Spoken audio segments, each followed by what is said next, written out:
righty. Today is March 11th, 2022. My name is Ron Hulbert, and welcome to Friday Night Live with lots of leaders and my beautiful co-host, Lynn Nakamoto.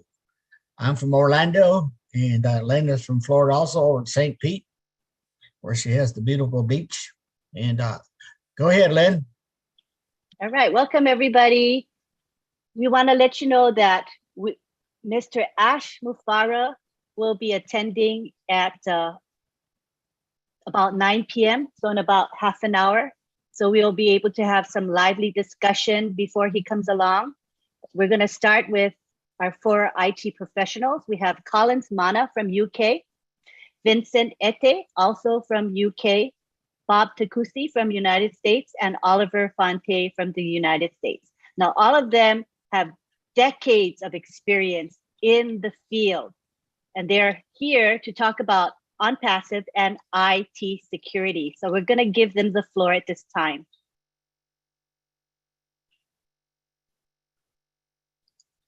So any of the 4 can start off.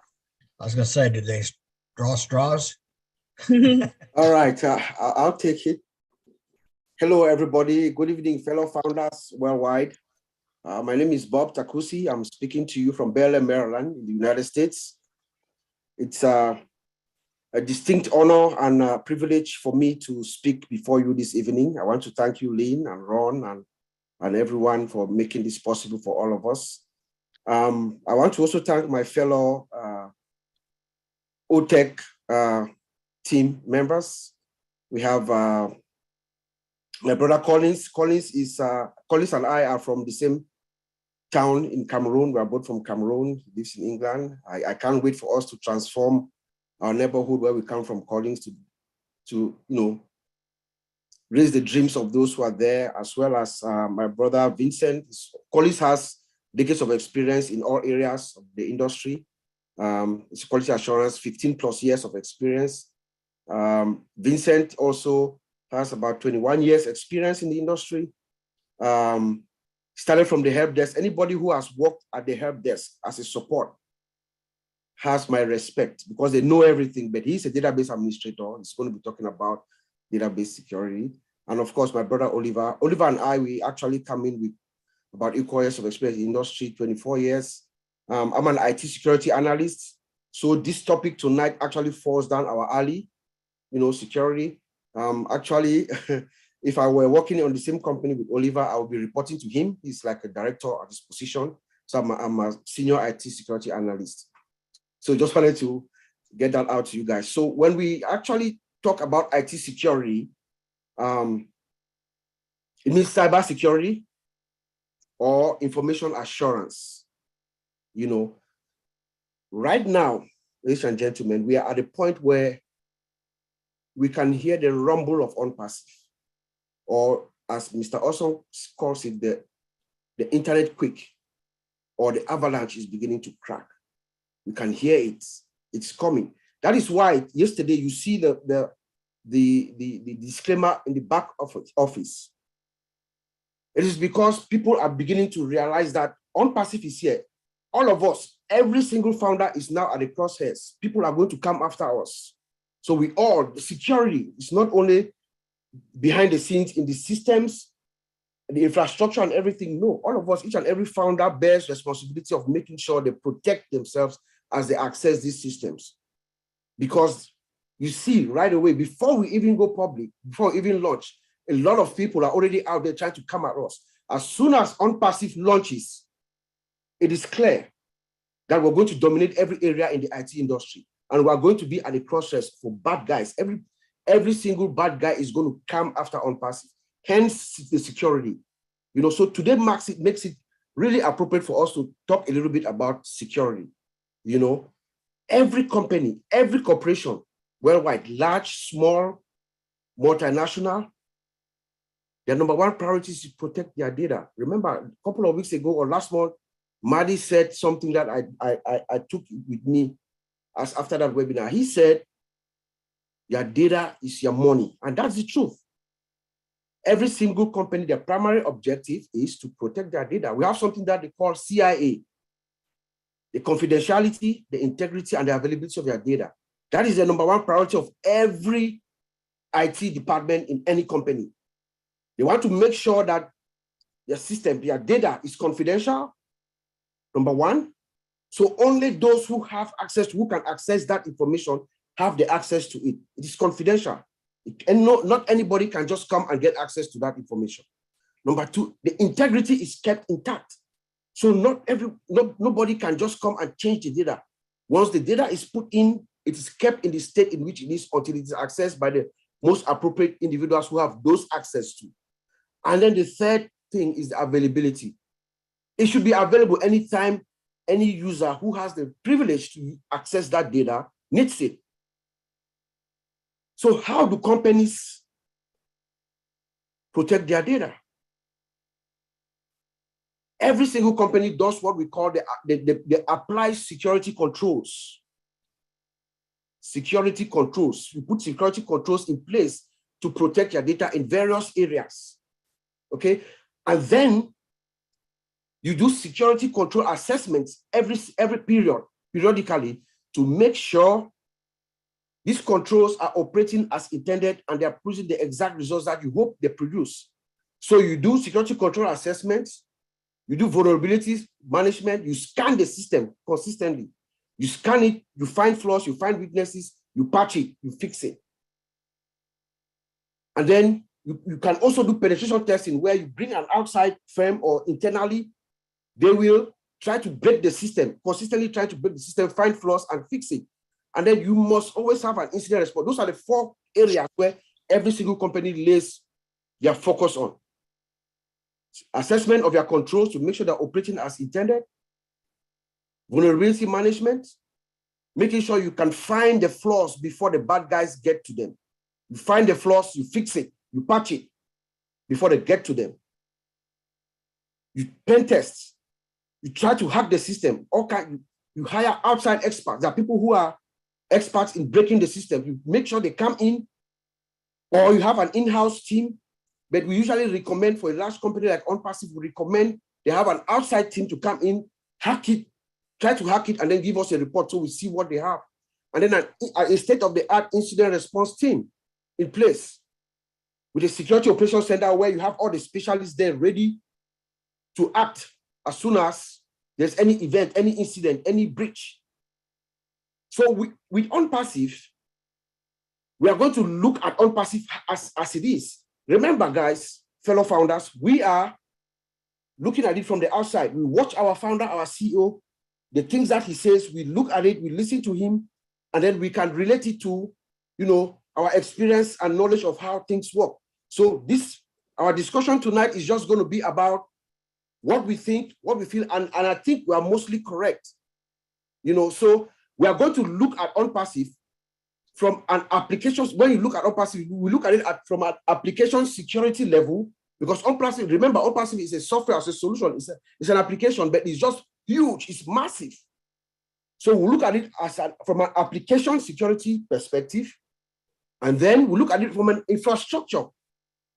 The application sits somewhere inside an infrastructure, a system, a whole infrastructure. So we look at it organizationally. So I'm going to go briefly about it, and then my fellow brothers will come in and also add some meat. So organizationally, security-wise, I will start from, if I'm a security analyst, so what I do for my company is actually we're like the gatekeepers for the company. When there's any new company, before my company engages in any contract with any third party, any company, we do the security review. We X-ray that company, make sure they have the security controls that are in place before we allow legal to go on and sign the contract. So this is actually right down my alley. So we're going to look at it from that broad perspective, how ONPASSIVE is, as I see it. And from my review, it is good. We start from the human resource security. HR, what is their policy? I can tell you that it is good, because I know from what our founder has been saying, we do conduct background checks, because I will ask the third party, do you have a policy where you conduct background checks for the employees, your contractors or your subcontractors, your temporary workers and employees before employment. We know that it is the case with us, with ONPASSIVE. Our founder has told us that. And is there a policy for you to not hire someone who fails a background check? Yes, we know. Our founder has told us that. So we have that policy in place to do background checks, thorough background checks on the people who are working for us at ONPASSIVE. That is a fact. Number two, the second security control I want to check HR. What about when they come in? Do they sign non-disclosure agreement, confidentiality agreement? Yes, we know that's true. Our founder has told us that. So when they come in, they sign non-disclosure agreement, confidentiality agreement, because when you come in, you are giving access to all of our information, our data, everything. You have that access, our secrets. So you can't go out and reveal it out there. We reserve the right to go after you, to go after you legally.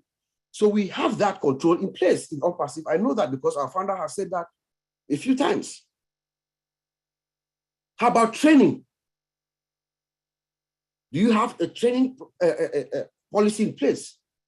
Fortunately, last week, or I think it was last week, our founder told us we have a training department where employees are trained. And this training is not only about the ONPASSIVE product, it's also about information security. Because all of us, every single one of us, the employees, and even us, the founders, we have to know how to make sure that the system is secure.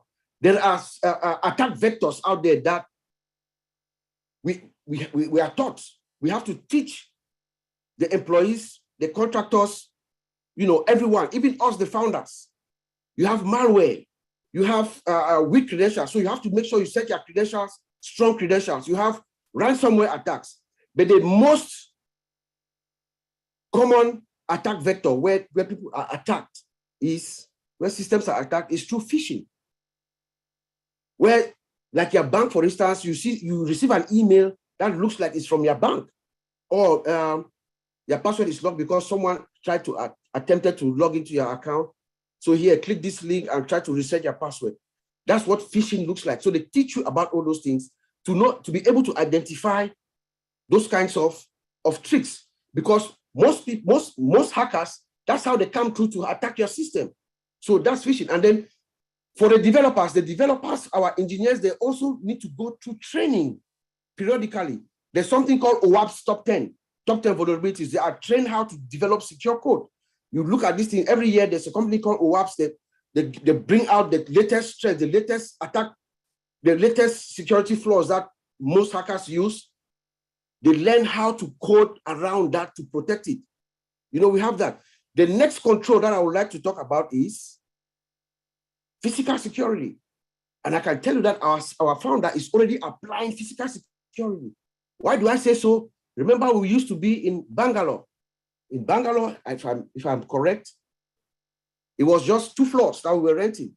Mr. Mufareh moved the entire team to Hyderabad, where he had a secured building. That is physical security, because I knew immediately that he was complying with regulation, because when he moved everybody there, you have a secured environment. You go through, there's a security guard, you have visitor access badge, you have locks, we have CCTV cameras, everything that entails secure for a secured environment. So now he has secured the perimeter to not only comply, but also to maintain the integrity of everything, all our assets that we have in there. So that is another check mark. And then we have access control. Access control is the next control that we look at broadly, that I would look when I'm doing a security review for a third party. Access control. We know that there's a process in place for managing access in our system. How do I know that? Mr. Mufareh told us, remember last year, during the pandemic, he told us that they have created an Active Directory. When he said that, we knew immediately that is how he's restricting access to our system. Active Directory. And then password control. All of us, before we log into our systems, there's a password policy. You have to be uppercase, 8 characters, special character and stuff like that. And then we have multi-factor authentication. Remember, we're already applying that right now when we move to our GoFounder page, to our GoFounder system. before you get access to your system, you log in, you get a code that is sent you. That is multi-factor authentication. So that is security. That is how Mr. Mufareh has used access control to maintain our system. And our database person is going to talk about how access control is maintained in the database. We also have reviews. They review the access policy every so often. You have to review access policies to make sure those who have those access, they are warranted or not. If they are not, then they are removed from the log so that they don't have access when they are not supposed to have. And then we look at our network security from a broad perspective. Our network. We do have firewalls in place at the boundary, of course. Yes, we do. There are firewalls in place. We have logging, monitoring of our system. You have to be monitoring the system. We have monitoring and intrusion detection. All those devices, IDS, IPS, they are all there. Antivirus systems, they are all there. We have IDS, data loss prevention. A DLP program or an agent is something that I'm pretty sure that we have it right now in our system, because I know our founder is a little worried about insider threat. A DLP is an agent that restricts us, the employees, those who are inside the house, to extract data. They limit data exfiltration. So you cannot upload data to the cloud. For instance, you come in and then you upload something to the cloud or forward it to your email. The DLP agent blocks that. We should have USB block, email filtering. All those things are there to protect our system. Then I'll just go down quickly to incident response team. I said that already. You have a specialized team that is ready. We have what they call the Security Operations Center. It is there with all the top leaders of the various areas in your infrastructure, database administrators, the network engineers, everybody works, so that when the system goes down, they are ready to spring to action to figure out what is happening. Then a business continuity plan. We must have that, a business continuity plan. We make sure there's step-by-step process of how you restore your system when there's any flaw, anything that goes wrong with the system. So all that right now, I'm sure with Mr. Mufareh knowing who he is and all the technologies that he's implementing, all these security protocols are already in place. We also have regulations that we comply with, that I know, and most of the things that Mr. Ash has been doing, and part of the reason why will probably be a little bit long, is because he's trying to comply with certain regulations. In the United States, we have privacy laws, right? We have, for instance, in California, there's something called CCPA, California Consumer Protection Act, where Julie is. There are privacy laws that if you have an information system collecting data, people's personal data, you have to have certain security controls in place. Mr. Mufareh is making sure we comply with that. In New York, there's something called New York State 500. In England, in Europe as a whole, there's something called GDPR. That's a regulation. In Europe, as a matter of fact, personal data is, they frown upon when you breach personal data. They take personal data seriously. So they have this GDPR, General Data Protection Regulation, which compels companies that collect European citizens' data to make sure they have the appropriate security controls in place to protect it. In South America, we have something called LGBT. So all these regulations are being complied with by our founder to make sure that our processes and everything is in place, our security is intact. And it takes time. It takes time. It is not a walk in the park. To put all this in place and to make sure you comply with all these regulations, it takes time. So I'm sure right now, as we roll in, as we hear the rumble, all this security posture, all these security processes are in place for us to move forward. So I'm going to leave it there. I'm going to call on my brother Oliver to come in and maybe fill in some stuff, but that is a nutshell of how you look at security from an organizational perspective. And then we'll go into more details tomorrow in our meeting with the OTEX. Oliver. Yep. Thank you very much, my brother Bob. You've done a wonderful job giving a general overview, high level of what our security might be based on what we are standing outside and seeing. And we know that that is what is going on. That is what our CEO have put in place based on all the high level that my brother Bob has put has talked to us. And I also want to say that when it comes to data, I will go back to what our brother Madi Degamo told us one time about data. This is what we have to protect. When our customer comes and they see that we don't have good protection, good controls or policies to protect our data, is not good for us. And our CEO, for who we know, is putting things in place. When he comes and talk, he always talk about security, and it's because of that, those data. And he talks about our cloud, our data center, and the security that is there, because since it's also AI cloud security, AI alone has made our security in our cloud or our data center tight. That, you know, because it do have an event protection. It also have an automated detection. Automated detection that if somebody wants to come and attack, if the hackers, bad guys, threat, vulnerability, they want to come in, it has that robust dictation that is going to take place. And the encryption also, since there'll be movement of data, a lot of movement of data from our customers, it will be encrypted from end to end. TLS 1.3, I know the latest one is 1.3. I know that is what our CEO put in place. Then where the data will rest, where the data will reside, where the data will stay, that is at rest. I know there's this control that they use, AES 256. There's 128, but I know our CEO has taken 256 AES. That's where our data will reside. Then again, the firewalls, anything that comes, that's the internet security, anything that's come from the cloud is not secure. We have to secure with the firewalls, the dynamic and the statics and the dynamic firewalls, so that those that are in, you know, they have to protect it before even go to the encryption part and the address and the transit.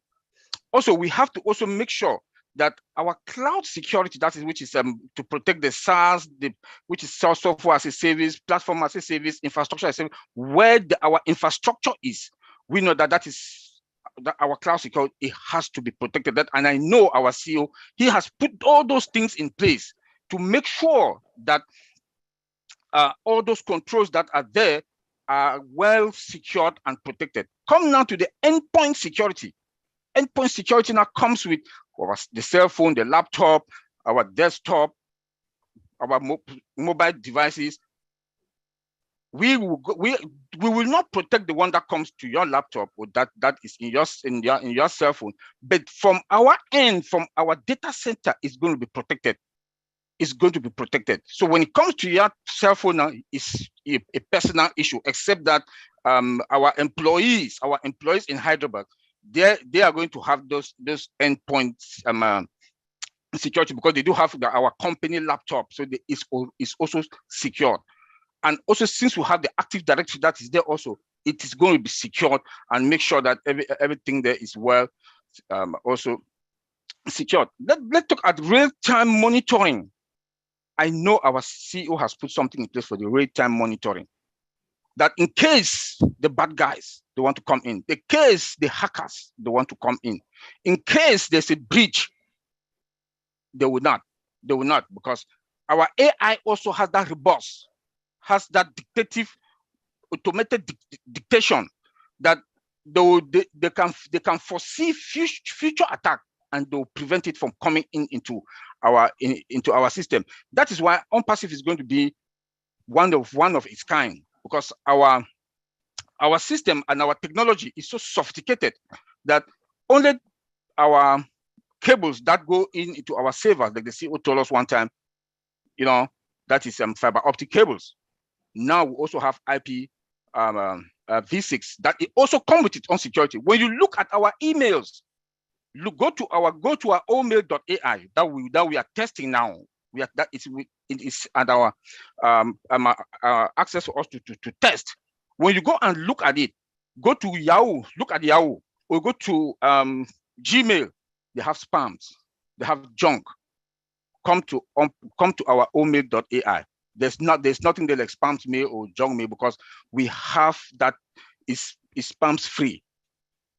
So when you also look at our fiber optic cables, also come with its own security. It also come, all our technology devices or equipment that we use comes with their own special security. So everything in ONPASSIVE technology is secured. So our clients or our people want to come and buy or use our services, they are going to be well secured. I will now call on my brother, since my friend Bob Takusi, my brother, has given an upper level discussion about that. I'll also call on Collins to take it from there. Thank you. Thank you, Brother Oliver. Thank you, Bravo. Well done. Just want to greet all the Leadership Council members here, and it is really an honor to be here to talk about security. So, we're talking about security. Security is just one of the part of testing, because I'm a QA engineer, a lead engineer over 15 years of testing. I remember last time our CEO said something about testers. He said what? He said, they are professional hackers in a good way. We hack the system to make sure the system is, is good for purpose, it's fit for customers' usability. And I just want to talk, one of the part we are talking here is about security. Security is something that we do every day. Brother Bob have just said it, Brother Oliver, and I want to touch on 4 points of security. When it comes to security, we're talking about web security, password encryption, SQL injection, and lock table. I will explain what that means in 5 sentences, just 5 minutes. When we talk about web security, remember when you type www.dat.this, it must be secure. When you go to your GoFounder, ofounder.net must be secured. Remember when you log in, the URL, the web browser expand and it gives that name, someone can copy it and then just paste it somewhere, press enter, what will happen? It will get to your back office. I will tell you, I tried it when we talk about testing of the OFounder. When I log in, I did that. That was the first test I did. When I talk about our testing, beta testing, I want to know how vulnerable this software is. And I wasn't able to get in. That was a box tick that we cannot get to anybody's account. That is the first test I did. Web testing, I did that because I am a lead tester, so I know what it is. The second one I did was, we cannot get to the back to check the back end. Password encryption, I saw it. It is there. When you log on, enter your email, what will you do? Password, ... It is encrypted end to end. The database guy, like Brother Vincent, will tell you, it is encrypted from the front end to the back end. Database will lock it out. You cannot even see it. So the bad guys cannot even get to our software. That was a bug fix. We talk about SQL injection. For this, we cannot check it because I'm not working with ONPASSIVE. It is when those bad guys can try to write a SQL. When we talk about SQL, it is structural query language, database. Database is where all our information are being stored. In there, someone can write a language that can extract important information, your date of birth, whatever is there, hack everything, get out. It is very strong because I know they have done it. My 2 checks just tell me they have done that. That is SQL injection. They write against the normal language. There's a language that you can write to get information from database, which is good. But if it is vulnerable, they can write something else and they will extract useful language, useful information, and you know what? They will do something and get back into that system. It is something that we have tried. I've tried it and I've got it. Sometimes I would give my experience. They did something, everyone left their laptop on. I went and I hacked onto all the laptops, turned upside down. That's what I want to say. We did that just to test the software, the vulnerability of the software. And I believe we have done that in ONPASSIVE. Nobody can get into that system. Now we're talking about database lock table. You know what? I know a lot of people in some of the meetings, they said, wow, I can get to ONPASSIVE, nobody will notice. I tell you, let me tell you, there is a lock file there. Whatever functionality you click on, they will know, Collins, click on this, lock today, this time and this time, you went to whatever area. For instance, O network, they know you log onto O network. You go to O mail, they know you went to O mail. This time, not only the functionality you click on, but the time you log on that place, whatever you do, it is written clearly on that place, and they can come and get you. That is other extra security. You cannot escape that. The moment you log in and you navigate from one screen to the other, the log table tell you your time that you get into that thing and log out. So that is the first function I want to tell.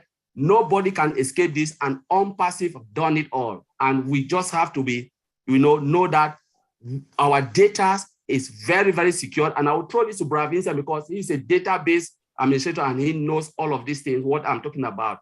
SQL injection, I've just touched a little bit, and Brother Vincent will touch it. So thank you very much. Thank you, Brother Collins, for this wonderful presentation. Thank you, Bob, for this also good presentation. Thank you, Oliver, for this presentation. And I would like to thank also Sister Lynn and also all the LC members and also all the participants. So today, that is a good topic. We are talking about the security.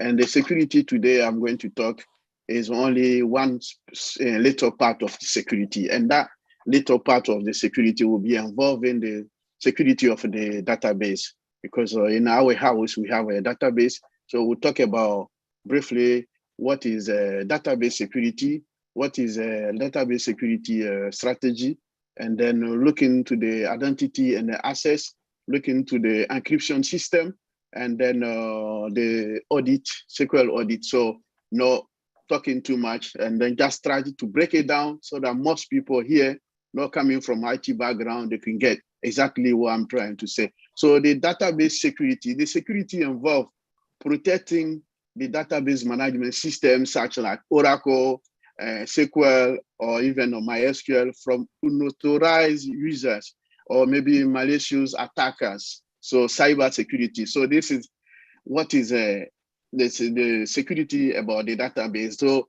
in the database also, we have a strategy. We use a security strategy. Then the security strategies involve tools, processes, and the methodologies to secure the environment and also maintain inside the database management environment and protect the database from intrusion, misuse, and the damage. So we all this put the database to secure area. So let's talk about also identity and also the access. So in SQL, for instance, we have authentication. So the authentication, when someone comes to the system, the person needs to authenticate themselves. This authentication is a process of maybe, let's say, providing the user who they claim to be. That is authentication. So this need to be done in SQL. And then when you break it to, once you are authenticate, you need also authorization. So the database system need to authorize you, like controlling the access on the resources and the command. So this is how we can give the database, assign in that case, the permission to the user within the database. So from authentication to the authorization, this is how the identity and access is done in the SQL. And then we'll talk also about the encryption. So when to protect the database, it's not only the authentication or authorization. We also think about the encryption system. So we have an encryption system called transparent data encryption. So the transparent data encryption, other name of the transparent data encryption is called encryption at rest. So at the moment when we are off office, like right now, the database is not used, so the data is at rest. So we did we protect the data using this transparent data encryption, protect the data at rest. So this is so that from unauthorized users, those who are they don't have to use the data. So we protect the data for them. So when someone, I give a very simple example. Let's say now all the engineers, they are off. We are here, we are this webinar. Someone can go to our system like ONPASSIVE and try to catch the data, and then take the data, go to the different company and try to restore the database. So using the encryption system, whatever you cache or the database, you take it protected by the TDE, you cannot restore the database to anywhere in the world or any company you pretend to try to steal our data to. So, and then we also think about always encryption. Always encryption is also another name called encryption in use. So when you are using the data, let's say I'm transferring the data from the client to the server. This is that's in that moment the data is in use, and then that use like our system wallet. So is like attached to wallet. So anyone when we do the wallet and then on like a bank transfer system or the credit card information system. So we use that encryption system. Encryption you use when you are using the data. No one can catch the information. So this is, I think, is protected by the wallet. So wallet is using in that area as well. And then we'll talk another encryption system called dynamic data masking. And also, I believe wallet also using that data. So the data masking limit the sensitive data exposure by making it to non-privileged users. So the data when you processing like the credit card or identify credit card numbers or national identification numbers. So this is protected. So when the people are processing, it's protecting. So the protection of this system called it dynamic data masking. So we're using the wallet. So this is also some of the security or the encryption. We will talk about that. So even irrespective of how your defense are, there are always a possibility that hackers may infiltrate your system. So this is something we need to think about that. So that's why your company security is not only outside world. The company security, your employees may pose a risk to your business. So also there, that's why it's good also to think about the backup security. So all backup copy image of the database must be to be security control as the database itself, so that even your whole employees cannot steal your data and send it to a different area. So the last part of the security I will talk today is auditing. So all the login to the database, all the login to the database server and operating system must be audit. So when you audit the login, like anyone login to the system, we know all fail audit, and then the all fail audit will allow us also to find out all people outside our corporate to try to infiltrate to our system. So this is also called a database audit. So allow us also to do some security. Then we also to do some security standard audit should be performed regularly to make sure that we have maybe, let's say today we wake up in the morning and then we can see that maybe we have 20 fail login. So we're trying to find out those people who are trying to access our system. So this is important part of database. We need some regular checking, and people may trying to get into our system to get like information from our wallet, where maybe we have numbers of credit cards and information, people there, bank details. So this is why we need to put the audit, and then so to audit the login and those who are trying to access our system. So thank you, Sister Lynn. And then we'll talk briefly about database security. Thank you very much to the four of you. That was a great presentation. I know I didn't give you a lot of time, but you covered quite a bit of ground. Very good, very good, awesome. Yeah. All right, it's Mufareh should be coming in any time, but in the meantime, I'd like to give the floor to Marty DeGarmo and Mike Ellis, who would like to tie in IT security with us. Why does it matter to us that ONPASSIVE has the best IT security? Marty and Mike, the floor is yours. All right, I'll go first, Mike. I guess so. Thanks, guys. I know a lot what they said. Your head's probably spinning around, but part of this is to let people know there's so much going on behind the scenes that we can't see. And because you can't see doesn't mean it's not happening. It's happening daily, 24/7, 7 days a week.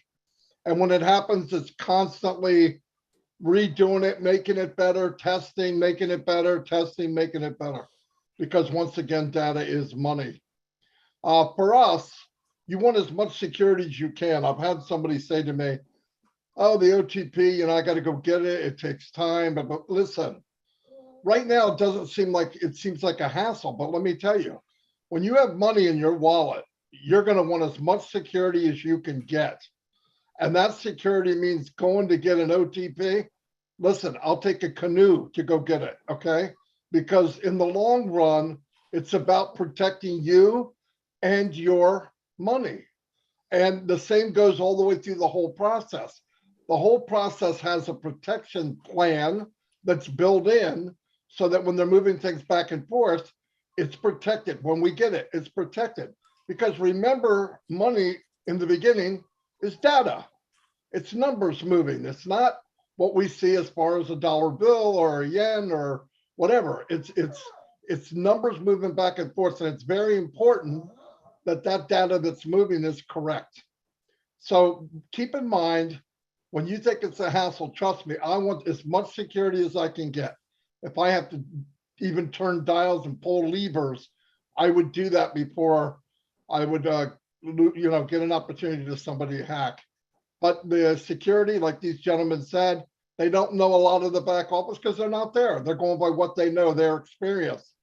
But trust me, Mr. Mufareh and his team, one of their top priorities is security. We're going to be dealing with a lot of apples, and you don't want them to get taken by somebody else. Anyway, that's that. I'm just trying to round it off. I always follow these IT guys around to bring them back to planet Earth because they will orbit if you let them go. So anyway, I'm going to turn over to Mike. Yeah, no, thanks, Marty. First of all, you guys did a great job talking about security. Most of the people here, what you're talking about just goes over their head. They don't understand all the complexities involved with securing a behemoth like ONPASSIVE. But as you went through the complexities, it gives us real confidence that ONPASSIVE is doing everything they need to do to protect us, the founding members of ONPASSIVE. And what kind of came to mind as ONPASSIVE goes into the global launch of the world, and any one of us are doing whatever we do, some little bit of marketing, and we get to a point where we're bringing in a tremendous amount of customers. If the security isn't there, if the complexity isn't there, the customers coming in can be diverted to other teams that maybe don't deserve it. And everything that they've talked about protects us and our organization as we start to build it, and as ONPASSIVE builds it for us. All the stuff that's going into this, it really does. It protects each and every one of us as Ash gets into this massive marketing campaign and where everything is going to go. Without the security, without the AI, without the intricacies of the system, it's almost impossible to do what Ash has promised he's going to do for us. And in the end, that's what we want. We want the system to work flawlessly. And the way that these individuals have described the security system, very, very complex, really over my head. I'm not an IT guy, but I know based on what you all are saying that we're in a really, really good place. And as we move forward and we start to build our business, it will be secure. It will be put in a place where nobody can come in and do the nefarious things that many, many people would love to do. So guys, you did a great job. Absolutely awesome. I look forward to hearing more about it. And eventually this hard head will open up and I'll start to understand a little bit more. But you threw out a lot of stuff out there today. You really did. But an awesome job, guys. Go ahead, Lynn. All righty. Well, we know that Mr. Mufareh will be coming in any moment. So why don't we see if any of you check, guys. Mike, Marty, have anything else you want to bring out? A mini topic that we can discuss until he comes. Not too involved, because you know he'll be here any moment. Yeah, let me talk about let me talk a little bit about the application security, and so that we should understand why to come out just with one product, it takes a lot. Like we did talk about our system development life cycle last week, and I just want to talk about the application part of it, which is the coding, writing of the code. With that, the developers, each phase of any code that the developers they want to come, they have to be a security embedded with security in it, and they have to test it again all over again before it moves to the next phase. To the next phase now, there's also going to be security also that is going to be embedded into it or built in within it, and they will check it again before it moves to the next phase. So for we and the CEO and the tech guys in Hyderabad, for them to take less than 3 years to come out with the number of products that we have today, I think we should give them a hand of applause on that, because it's not easy. It is not that easy what they've done in less than 3 years, and the amount of products that we have today. With what we know, we the IT guys, we know what they are doing at the back end. They've done a wonderful job. I think we should also give thumbs up to our CEO for working with them, making them to come to this level. And that's why when I see people keep talking, why we've not launched, why we've not done this, I just laugh. I just say, if you people know what is going on with the pandemic and all whatnot that has been going on here, he has done a wonderful job. Because remember that we also have AI that is embedded into each product from scratch, from foundation up, from scratch. Then we have the integration part. It goes to, everything goes through all this process, and security is also in it, in all the levels, in all levels. If you look at how we were in the alpha testing to the beta testing where we are now, that we are ready to roll out to the public, please, they've done a wonderful job. And there's nothing, it's all about the data. It's all about protecting our data. If you look at our data center, I don't know where it is. We don't know anything about it, but starting from outside and looking at what is inside, what is going to happen? 5G, fiber optic cable, AI is there. You know, our servers, in fact, they are all secured. Security is in every level, in everything in ONPASSIVE technology equipment. So please, where we are now, we should be celebrating. We should be celebrating, and we should pray for Mr. Mufareh. And those tech guys in Hyderabad, they are doing a wonderful job. They are doing a wonderful job, and I know they should be working day and night. They should be working day and night. From the firewalls to the encryption, I hear our CEO talk yesterday about our data are being encrypted 100%. It's not easy for a CEO to come out to make those type of heavy pronouncement as an IT security person, which therefore means he knows what is behind, what is behind. We don't know. We are just talking. We don't know. But when when I heard him say that yesterday in the Indian webinar, I was like, wow. As a security person, I will not give 100%. I will give 99.99. I give 1 to God. Mm-hmm. But he came, that pronouncement yesterday that he made, that our data are being encrypted 100%, bam, because he knows what is there. Thank you. Yeah. Let me add to that real quick, just to piggyback on what Oliver is saying. When the CEO says that our database, our data is encrypted 100%, that is a very expensive thing to do. I'm sure my brother Vincent will say that to do a whole database encryption, that means you're encrypting the entire database. Most companies, they do row basis, they don't encrypt the entire database. They will just figure out the rows or the columns that are, that have like data that is confidential, restricted information, and encrypts just those, columns, not the entire database. So when the CEO said that, That means he's going all out for our protection, which is a very, very, very good thing. And it's very expensive for him to do. I also want to add that as he's going along, he's complying with several regulations. Remember, every country on planet Earth, at least they have their own privacy laws and their own regulations. So we have to comply with those regulations. So he's going along, looking at this, go to this country, and we know we have lawyers all over the world. They are coming back and say, hey, this country is that. So they have to also program it such that from a security perspective, they are complying with those companies. And I'm sure we also have other audited controls. Like I'm pretty sure that our founder has probably gotten in other third-party, auditors, like one of the big, maybe like Pricewaterhouse or KPMG or somebody like that, to come in and actually x-ray the system and then give them what we call a SOC report. That's what most companies do.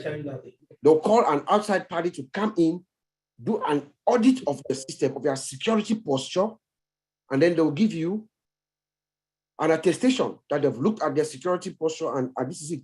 Then we also collect, we will also be collecting, we'll be receiving payments, right? We'll be receiving payments, which means credit card information is being collected and all that. There's also something called PCI DSS compliance, where banks have also gotten together and then they have created their own security controls that have to be in place. So I'm sure also we have somebody that is going to come in and give us that attestation of compliance. And then for multinational corporations like us, we are all over the world, so we might also have what they call ISO certification 27001.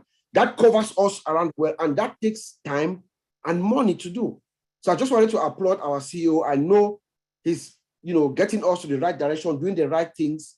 And like Oliver said, this is not a walk in the park. I think I told Maddie in our last meeting, there was a project I worked on a few years ago in Philadelphia area, Pennsylvania area. We did a cable company called Adelphi Communication. We built their system, just one system, order entry system. We had the inventory database and then the front end where you place your order. It took us 3 years. I was in the project. I came in halfway, but the project took us 3 years, just one system. But here we are with about 50 plus products, almost at the verge of coming out in less than 3 years. And our founder and our team in Hyderabad, I just also wanted to salute our engineers who are working in Hyderabad. They have done an amazing job. This is not a walk in the park, what they have done. And the only reason why this is happening is because they are working night and day. And we saw that demonstrated when they launched the O-Founder page. Our CEO was telling them to go to sleep, and they would not go to sleep until everything was fixed. That is the attitude. That is why we stand here tonight. We are at the verge of something great in history. We are at the verge of making history. We are at the verge of coming together as one company with almost 1.2 plus million people ready to do something that the world has never seen. So I really, really, really respect and give our CEO kudos. And I'm just glad to be part of this. I'm glad to be part of this history that is about to unfold in our eyes. So I thank you, Lynn. I'll send it back to you. Chip in something. Can I just chip in something before Grossmender comes? Please do. Oliver just said something, and Bob just said something. I was just thinking right in my head, and about many products integrated together. And we can just imagine about system integration without security breach. It's a massive, massive thing. When we look at the O-Founder page, we look at the O-Founder as a product, as a system. But how many products do we have in O-Founder? We have O-Mail, we have O-Tracker, now in there we have O-Network. All of those products are standalone products, and they are all integrated in O-Founder. How do you integrate those products without security breach? That is mind-blowing. That's something people don't think about, because they are standard. They are massive, massive products, on their own right. And you've just integrated them on one platform called O-Founder, and you didn't breach any security. People don't think about security, because security is one of the biggest when it comes to quality. How do you verify and validate that information will not creep out? from one end, from end to end. How do you verify and validate that? That once I move Bob data from one system to the other system, there will be no leakage. We're talking about system integration. You're integrating one product to another. This is something that can take years upon years. I remember a project I worked, and we've taken 1 year, and we're going now 2 years plus, and the functionality coming up, and we have to integrate them, and we have to make sure this product is talking to this product via the APIs.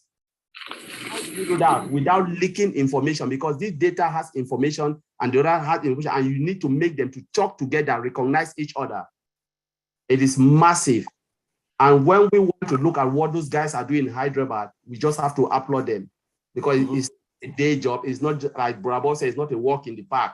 It's something that a lot of coding, a lot of thoughtful process to make sure we as founders, we are well secured. And even the customers and research that will come in, they are secured because they can use it, sleep well, and know that their data are secured.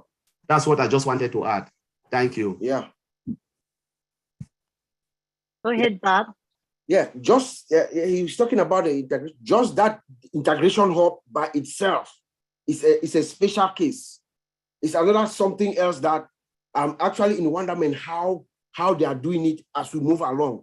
Because I've also been part of a project where we did something like that, but he gave us a clue when he was talking some time ago that with the system development lifecycle process that are using the agile Scrum approach, So that actually made me understood that, oh, this is why we're here, because just that integration hub is a project alone that could take a year or two to have everything work together as it is, It is a massive, massive initiative. But because our CEO is a very smart guy, and the agile Scrum approach is the approach that is the approach that we use now, companies use now, is the current, is the thing that's in. So all the teams work together, they write stories together, they develop their coding, they are, testing, everything is done together, and then they produce a functionality at a sprint, they test it all. So that's why we are where we are, because of the smarts of our CEO and the approach that he's using. Because just the integration hub alone, it's not easy to build. Thank you. Thank Absolutely, Bob. I just want to add a few things into this, what you have said, and Colin and Oliver. I'll not talk about this tech thing, but what we have seen over there when I went over to Hyderabad, and Neeraj would agree with me that such a best infrastructure sitting here in USA, making something thousands of miles away, and managing a company is not an easy job. This everyone has to understand this thing. The amount of professionalism which Ash has created over there, that is a treat to watch. We have gone there, we have seen the building, we have seen how much security is over there. Not even a single thing can enter from that gate without scrutinize everything. So the security is flawless. Okay, the staff is such a friendly staff I have never seen. Otherwise, a staff would sit somewhere else. They don't care about you. But as a guest, when we went there, they are so caring, and those persons are caring because Ash has set up that culture into ONPASSIVE that everybody is important over there, whether it's a staff, founders, or anyone. So he's creating a value over there. And the amount of infrastructure which I have seen personally with my eyes over there, lines and lines of computers and set up over there, and staff, and the pattern of each and every floor. So everything is like a well settled professional company. So if a company has such a passion toward its business, their staff has a passion, the founders has a passion in themselves, I think nobody can then stop us. Nobody can stop us. So ONPASSIVE is like when Ash says that, yes, we are making with the heart. Absolutely, I'm 1000 person agree with Ash that yes, it's ONPASSIVE is getting made with a pure heart. Okay, one is a heart and one is a pure heart. This is a pure 23 karat heart. You know, I could say that everything is done with the heart. Products is getting made with the heart. It's for the humanity. Each and every thing has been I can say that it is prepared with such a dedication that nobody can. I can't imagine in my life that such a thing has, like, anybody has thought of this. So just people have to understand. And what we have done, we have just given a $97 for our position. That's it. We are not doing anything. As said, just sit, have patience. We are doing work for you all, guys, for the whole humanity. So our only duty is to be patient, be calm, be positive, and things are getting done. And 3 years in making, because we have all, I think we all have now seen with our eyes a baby getting grown up into such a huge giant that we are now talking about launching and everything. So ONPASSIVE is such a way it is getting made that we are a proud founders, we can say, of ONPASSIVE. And I think if as a okay, we are making it, and I have to wait for another 1 year, 2 years here, I'm always in over it. So thank you, Ash, and thank you all putting up such a great passion into ONPASSIVE. Thank you. Thank you, Gershminder. Appreciate your thoughts. Well, we have our special guest who has just arrived. And I just want to give a small reminder, a subtle reminder, that this webinar is a listening webinar. There's no question and answer session here. Let's share his heart and his thoughts with us and soak it all up. So at this time, I would like to welcome Mr. Ash Mufareh. You're warmly welcomed. Very nice of you, Lynn. Thank you so much. I appreciate you. I appreciate you, Ron Hulbert and Lynn Nakamoto, for inviting me here, for doing this. I cannot thank you enough, Gershminder. That was incredible. I'm really in depth for you. So ONPASSIVE is secured for 2 major reasons. You can ignore the first one, but I have to say it. This is what I believe. It sounds completely radical, but you don't have to take it. You can go to the mechanical one. God is protecting ONPASSIVE. I have my signs. I have my incidents. Call it delusional. I do believe we're looked at by the ultimate power. So no worry. Number 2, it has the best group of founders and leaders that will continue to protect it and look out for the safety and sustainability of our business long term. I do not want to repeat what I heard in the last portion. I do want to thank all of our tech experts. They seem to be very knowledgeable. They really understand the details and the mechanics and the complicity of what goes behind the scene. And it's kind of refreshing to see somebody who would appreciate and understand what you do and what you go through from a mechanical perspective. We try to avoid it for a couple of reasons, because it's kind of, not everybody's forte. 2, you don't want to say your recipe. You don't want to put it out to the crazy maniacs out there, right? So there's always somebody who's trying to have a shortcut to their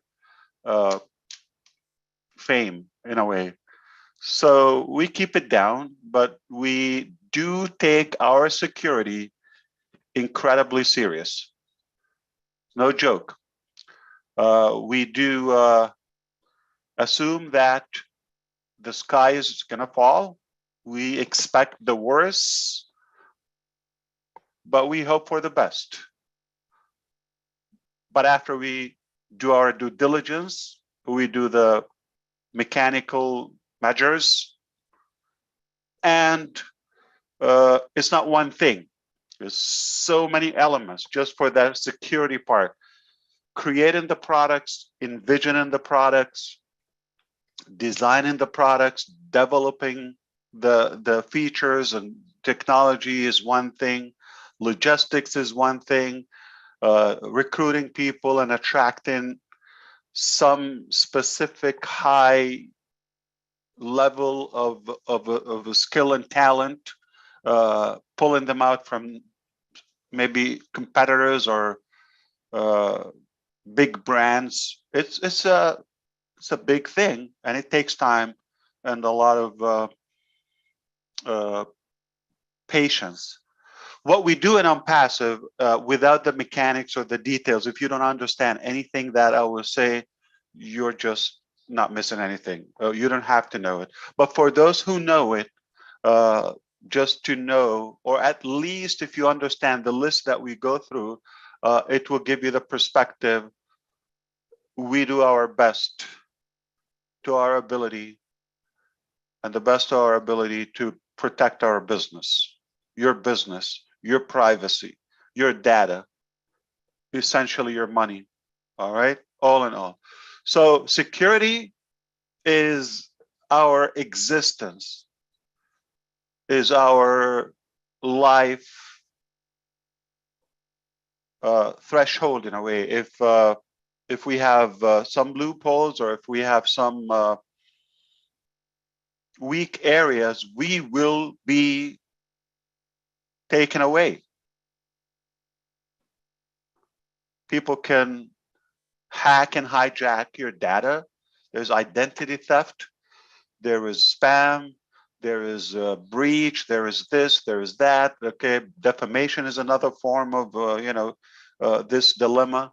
All in all, it is not something that you can think about or later. It is essential, critical.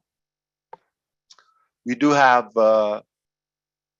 I have mentioned a few things in the past, and they were just names, but when I say them now, they are done. They are a reality. I was talking about our blueprint, our roadmap. Okay, now it's a reality. Okay, so firewall, you don't know how much it cost us for the so many locations. I understand most of you talk about Hyderabad, but it's not the only location we are working with. I mean, it is one location among several actively being worked on and with. So to keep the firewall between all the networks and the communication is already done. That is expensive. Our hosting, anything that gets to the World Wide Web, it's already on the cloud, but we don't put it on the cloud until it's perfected and secured. So our infrastructure is local servers, different alternative unannounced hostings, just for different purposes.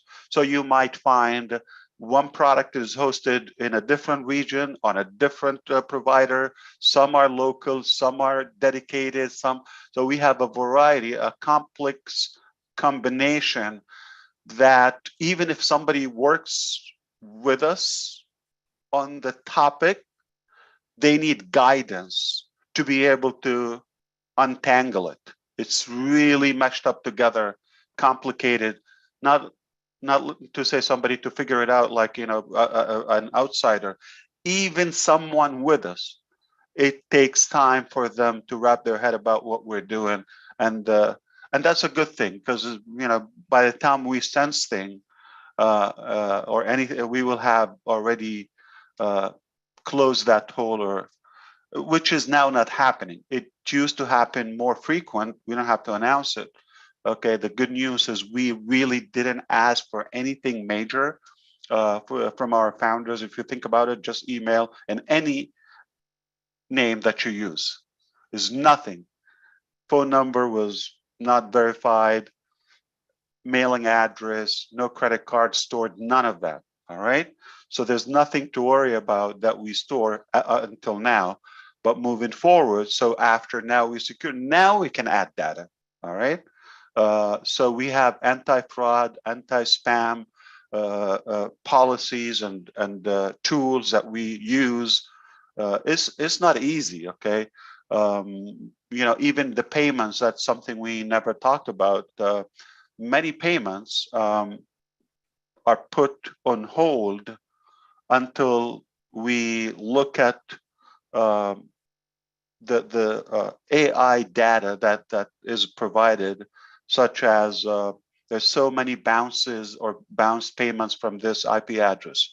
The email or the credit card was copied and pasted, not like manually input.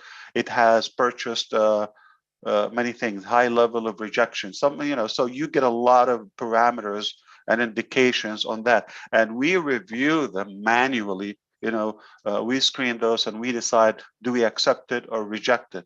So it is really, there's a whole, so many walls and fences by the time you get to the payment. And you think, oh, you're just putting a card name and it's gone. No.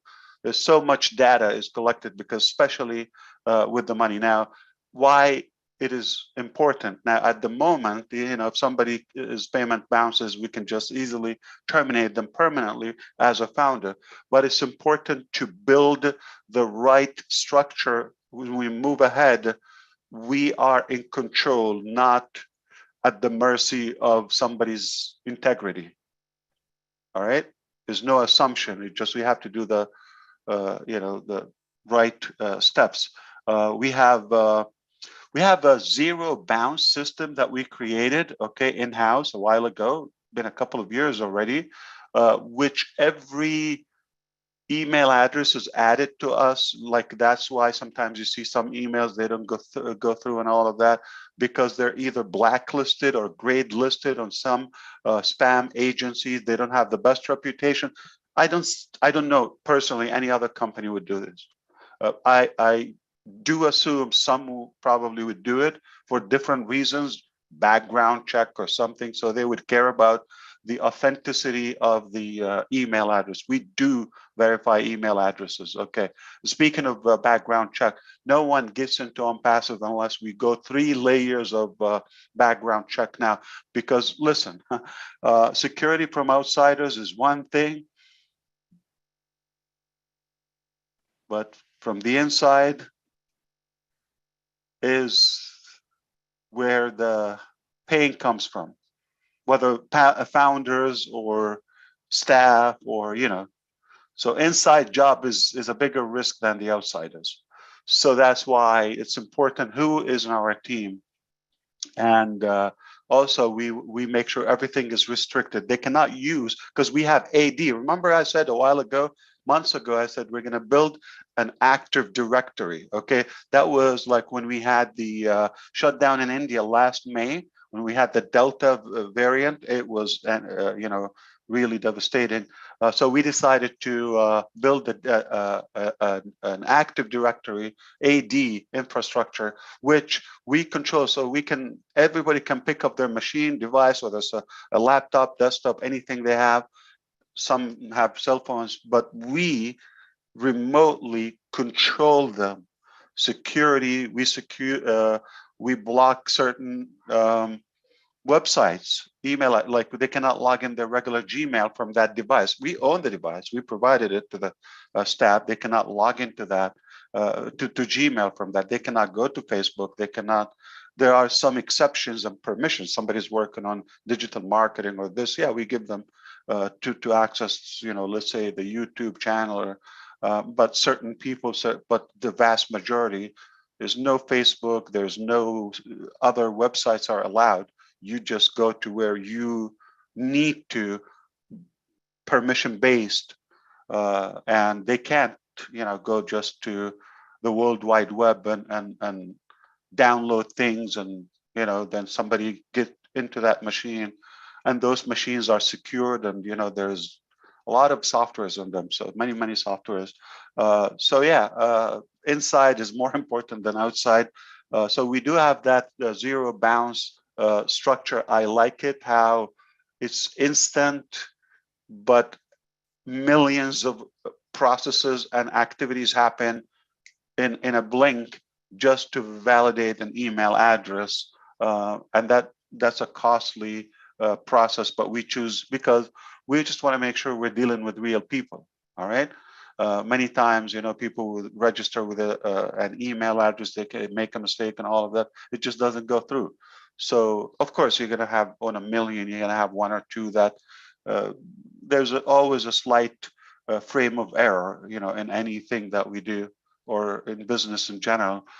So I'm blown away that looking, my God, we just talked about this a while ago. And now we have the firewall, we have the Active Directory, we have the zero bounce built in, it's done. And the quality assurance team is already a complete department. We used to have a couple, but they run around multiple projects. And now every project has a few specialists just in quality assurance, the testers, basically QA people. We have many seniors at a very high cost, but it's worth it. Why do we do that?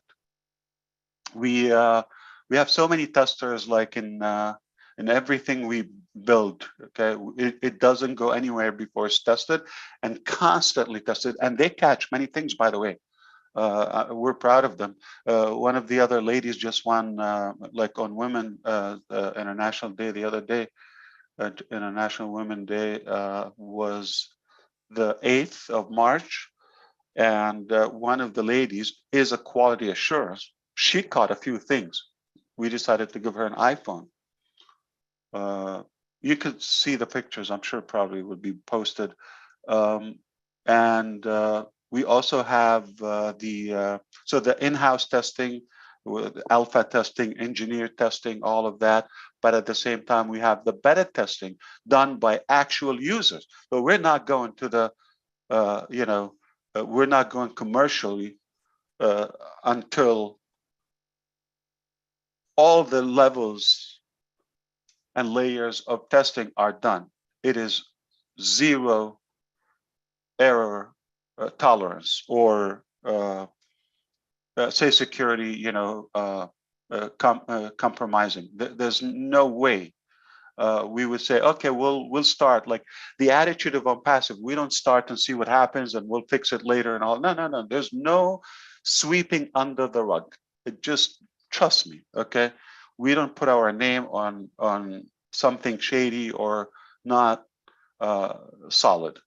So the beta testing is really been a great experience for us and helping to perfect things and know all of that. We also have the smart database. It is extremely sophisticated. It is not one thing.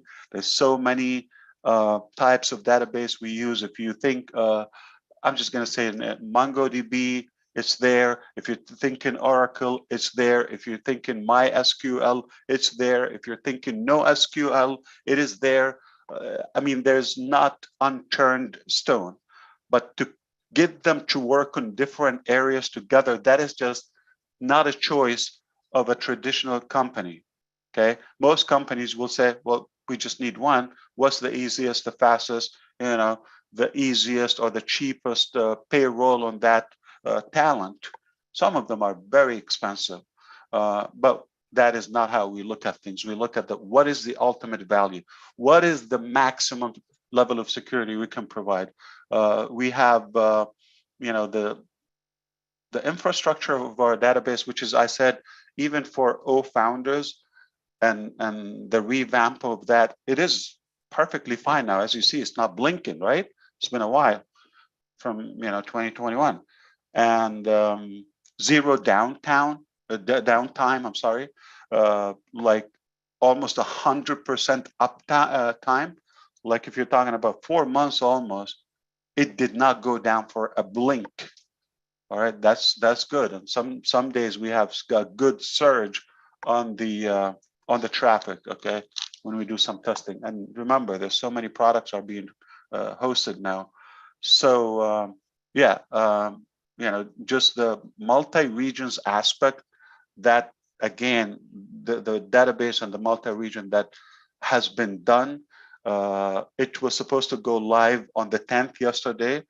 Found about, I told you it's about any day, when I actually knew it's going the next day. All right, like, but yeah, we found a bug. Okay, so we'll fix it.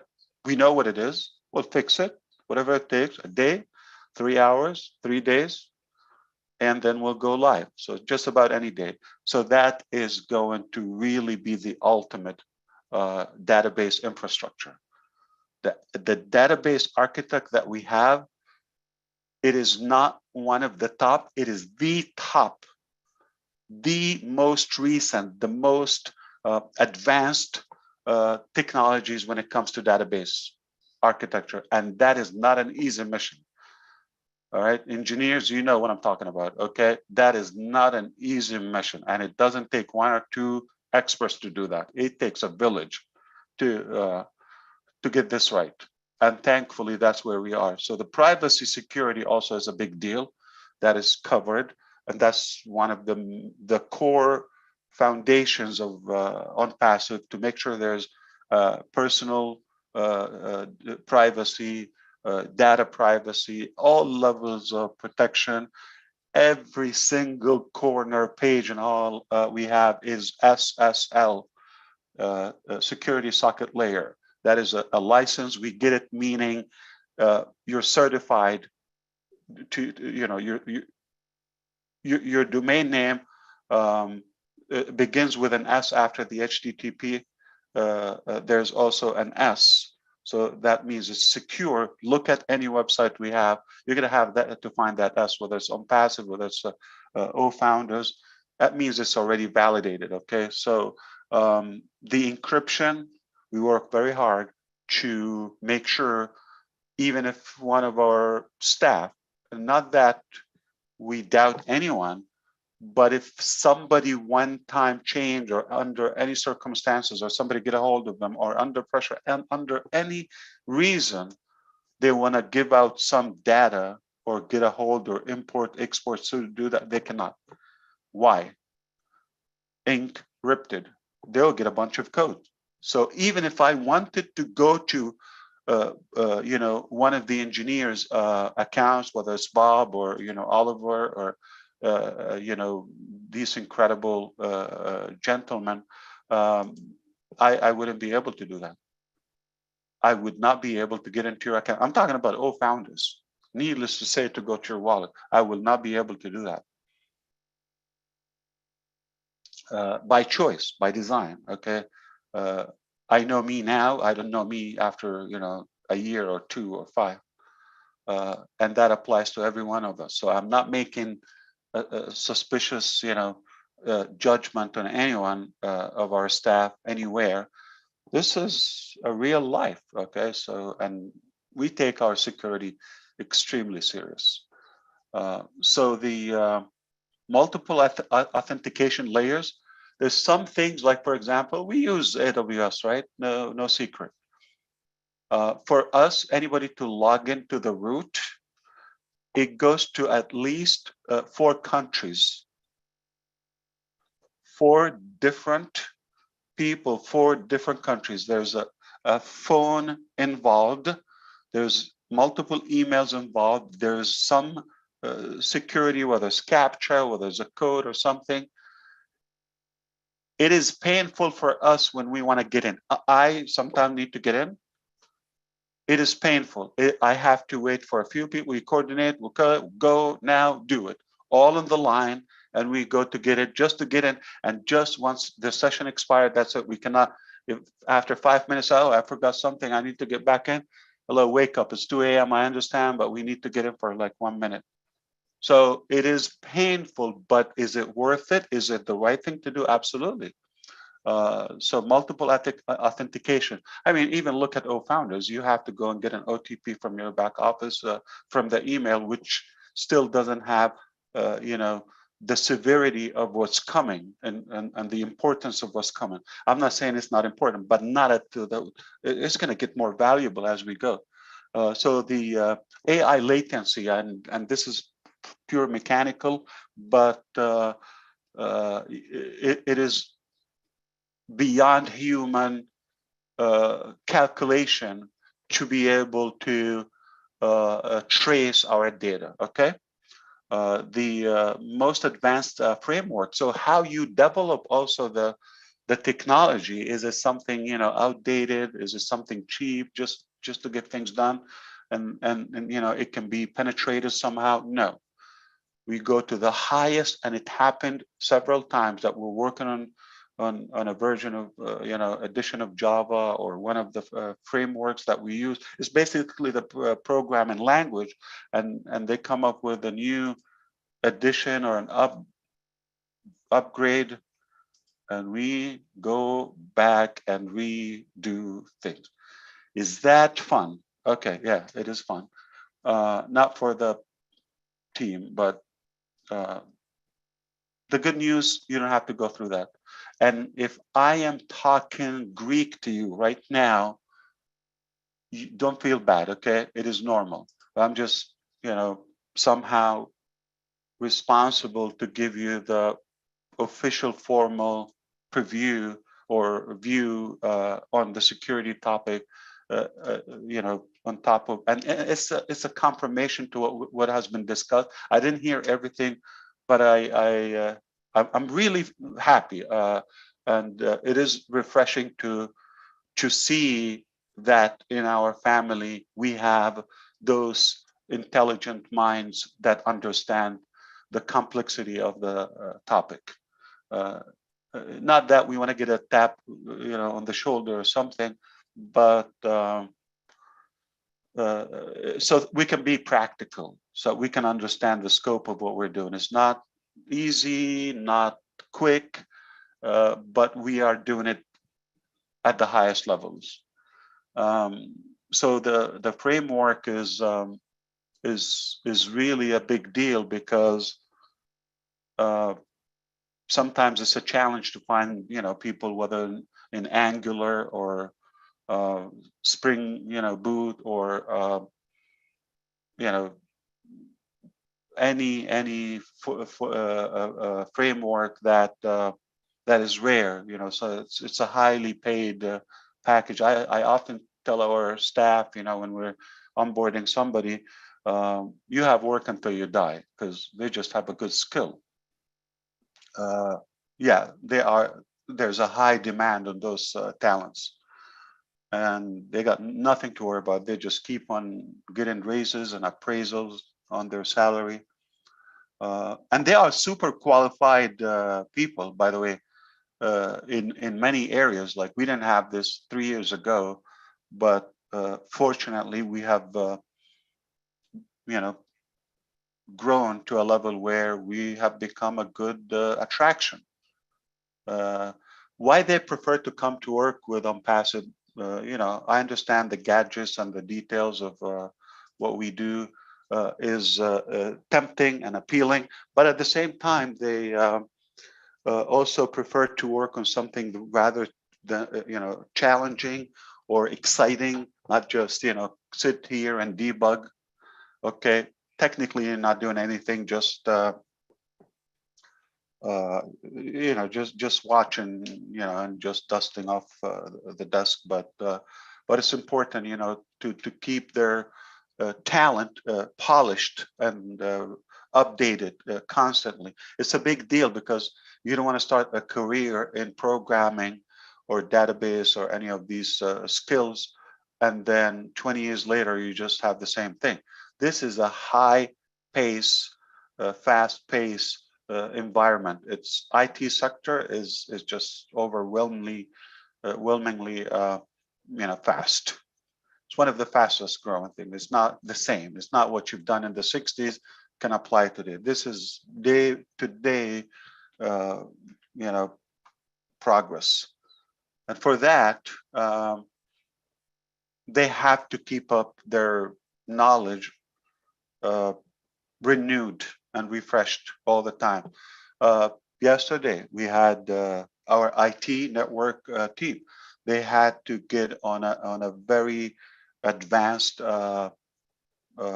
class, okay, provided by the company, but with major companies, okay. You know the company, okay, but why?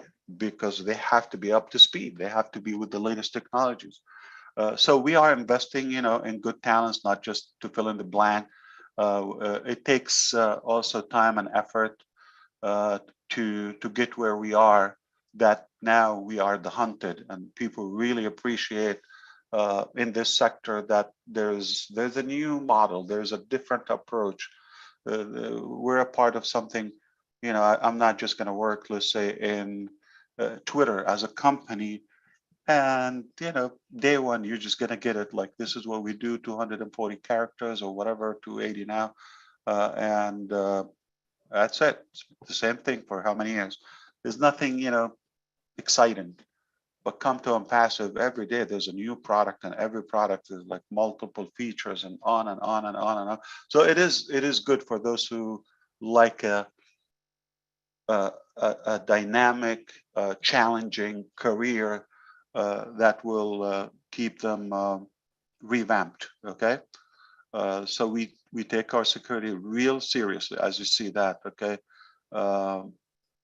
there's a good legal coverage now. So that can be also something, whether to protect the products, to protect the technology on those human resources that work for us, on outsiders, all of that. That is a part of security. All right.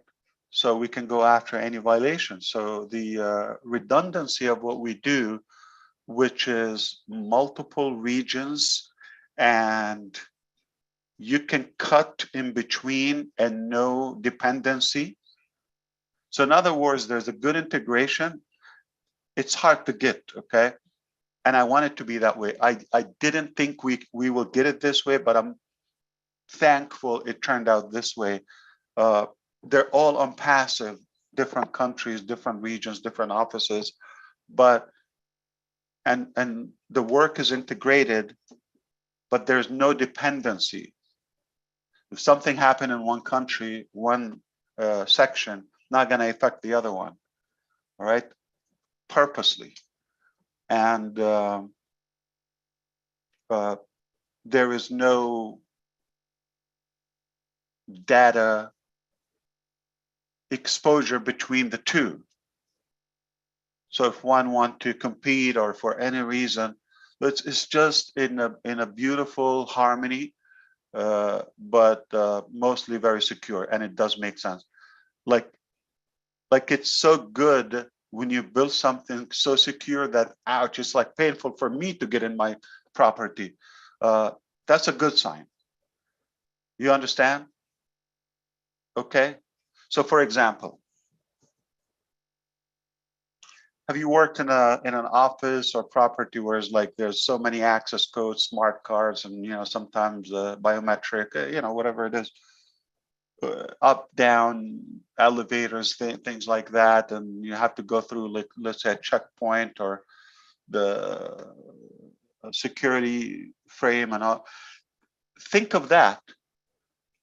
Many times you think, oh man, it's complicated, like your own thing. You want to be secure, but at the same time, it's a pain in the neck. And that's where we are today. So we created this. Now it's not pleasant for some of us to get in, do the work, because of those layers of security. I take it as a good thing. Like us, we struggle to get in, and it's painful. So you could make an assumption what it would look like for an outsider. We also have a structure of a single sign-on. The integration is also a major take that we took on our responsibility, SSO, which is every time you add a product to the database or to the infrastructure, to the platform, it will affect. So let's say you have this car engine, and then you add a new piece, you add a new part to it. You're going to have to make adjustments to other parts for it to fit in, and it works in harmony flawlessly. It's not like just add and like, oh, it's perfect. No, so every time you add, you modify, you gotta, that's why the best gift to us, it's a treasure, oh founders. It's like our workshop, okay? It's our rehearsal stage before we go to the open market. All right, it couldn't be any better. I'm so happy, you know, this way. I don't think we could, you know, have any better. Compliances also on all softwares and all licenses and, you know, regulations and the users in terms of use in every country and all of that. That's a big deal. So we have teams are just working on that. So every item I'm doing, it has people work on that. That is their mission. That is their dedicated focus. So there's AML. What is that? Anti-money laundering, right?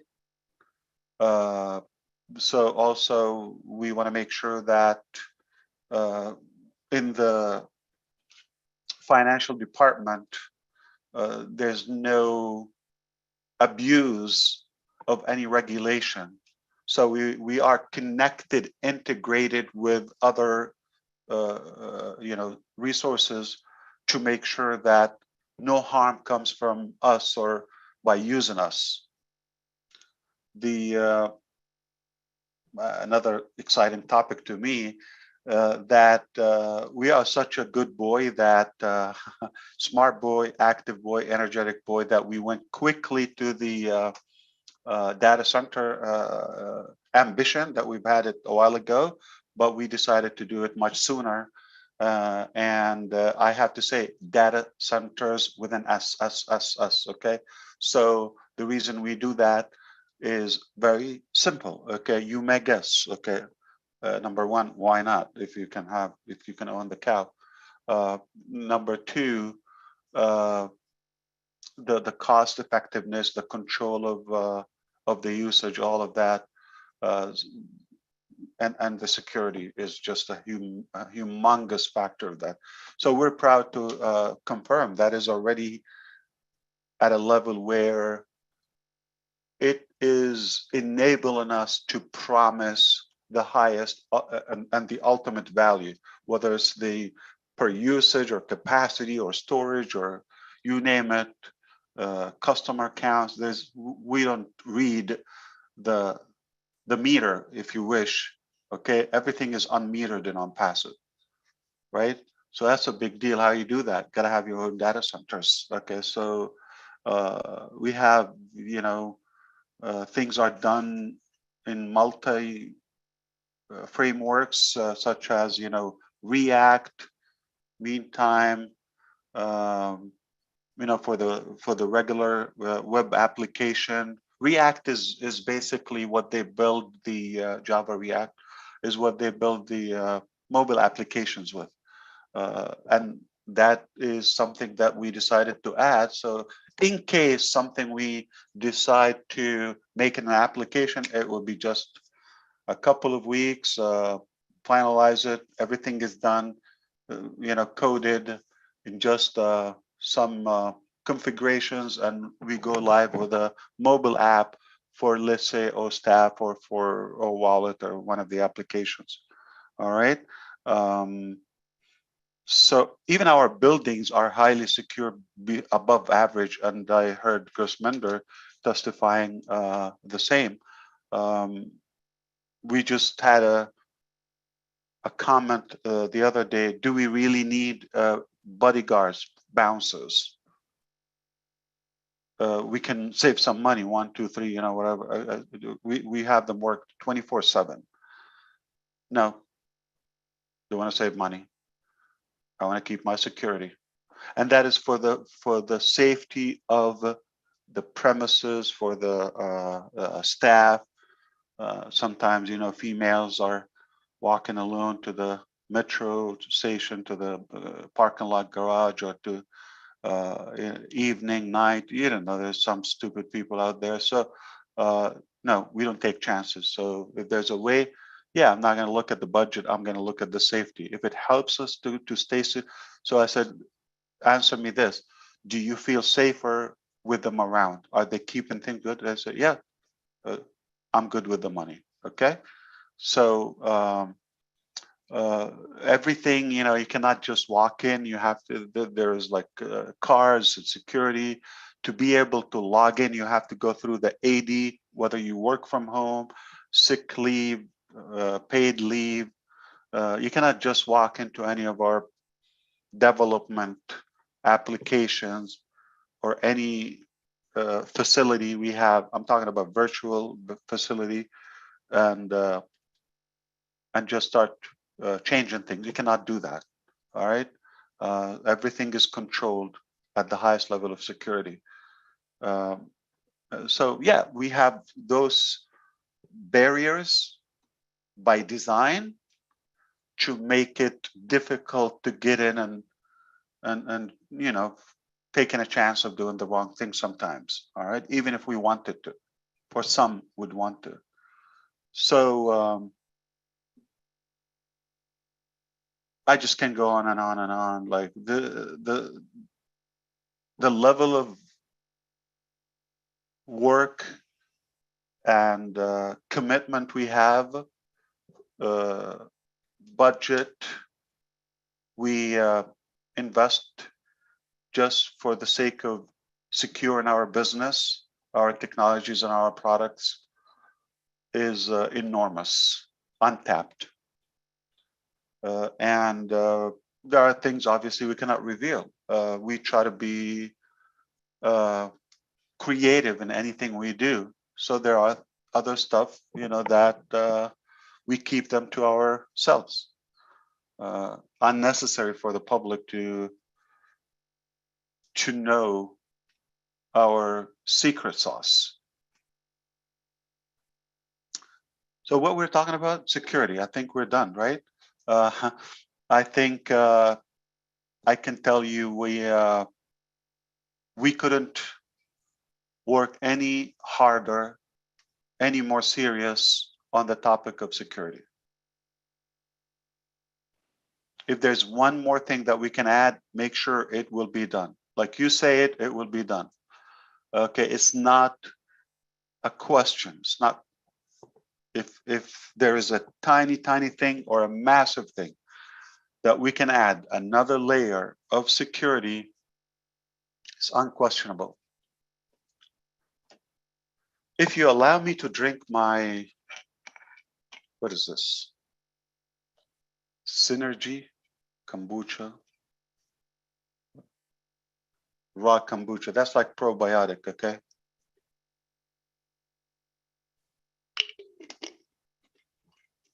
So, next topic, you want to talk about another topic? Lynn, this is your home.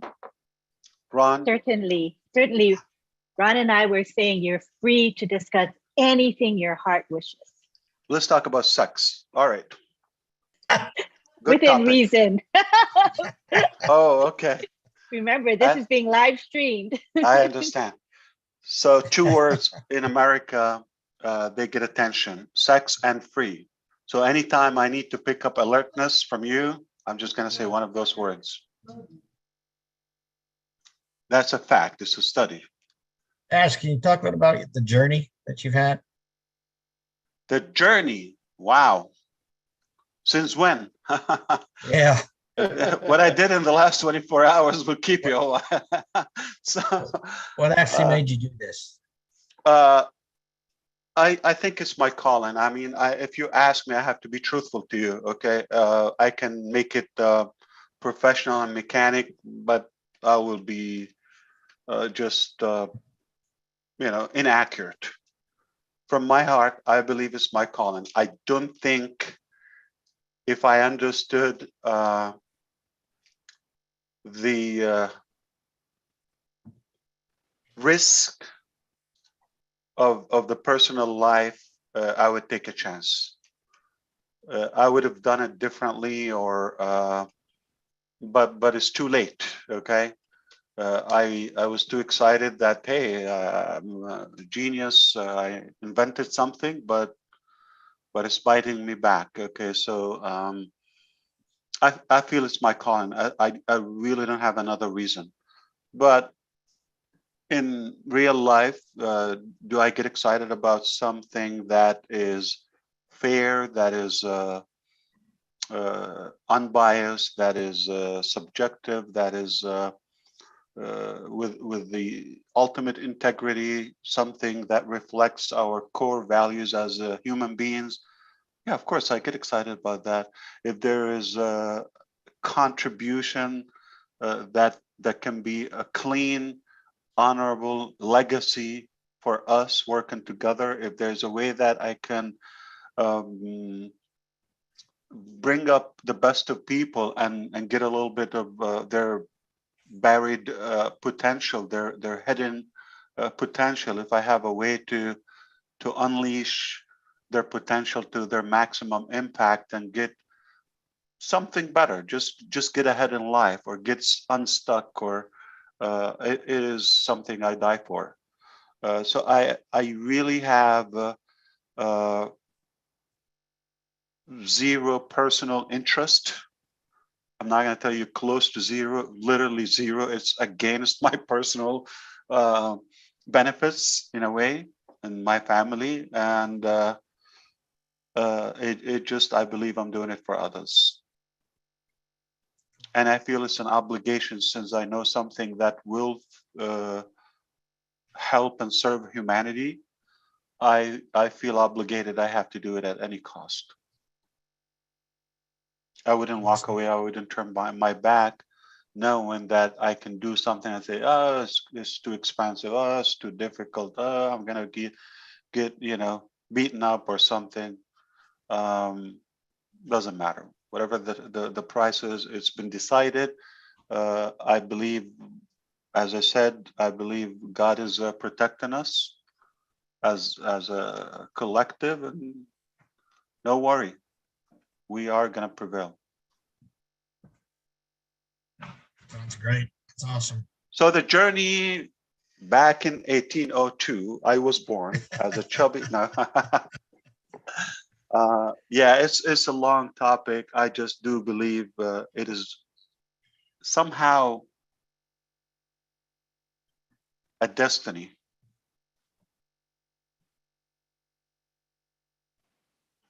I don't have much ability to stop it. I don't. I'm just following what's been decided. And I apologize if some people don't get it. Like, it's okay. Trust me. I have no.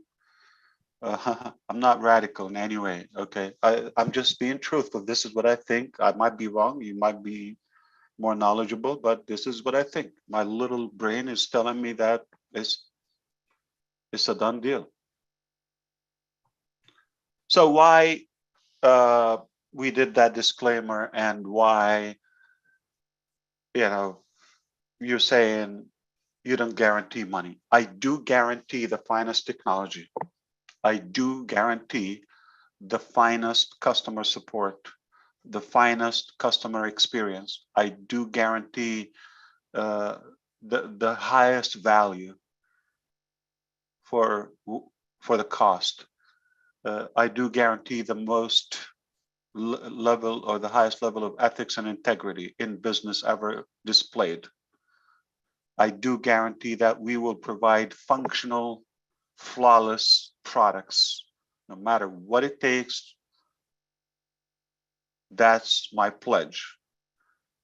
It is not in any way reasonable for me to say, Ron, you can expect so and so US dollar every so and so starting this is not reasonable. And if I tell you that, please call the police. All right, there's a crazy man is claiming this. You got to stop him. Okay, I cannot do that. I cannot do any, or none of us can do income projections or assurance of that. Will we make money? The company is already successful. All right. So startups, if you look at the ratio, is I believe it's somewhere around close to 99% failure, almost within the first year. Failure. How many companies came and died, disappeared within those 3 years? So for us to sustain this, we have proven our success. Two, and if you just know what we've gone through, okay, so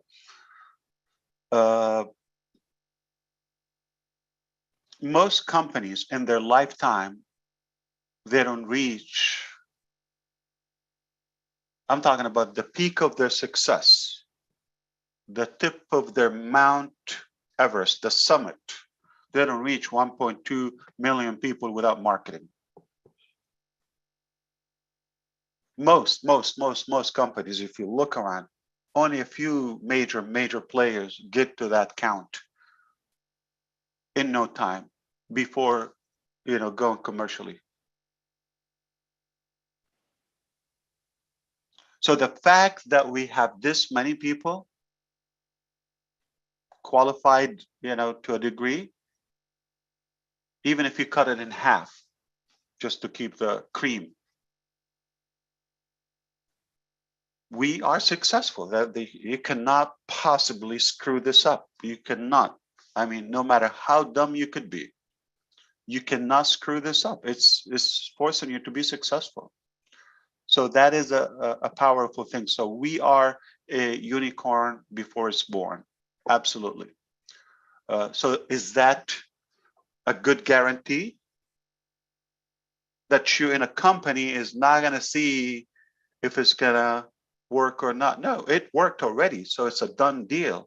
But we're just showing you the scope and the complexity of our work, so you can just relax and enjoy the ride, technically for free, so you can be positioned in a powerful way. It's happening. It will not stop. I mean, very difficult.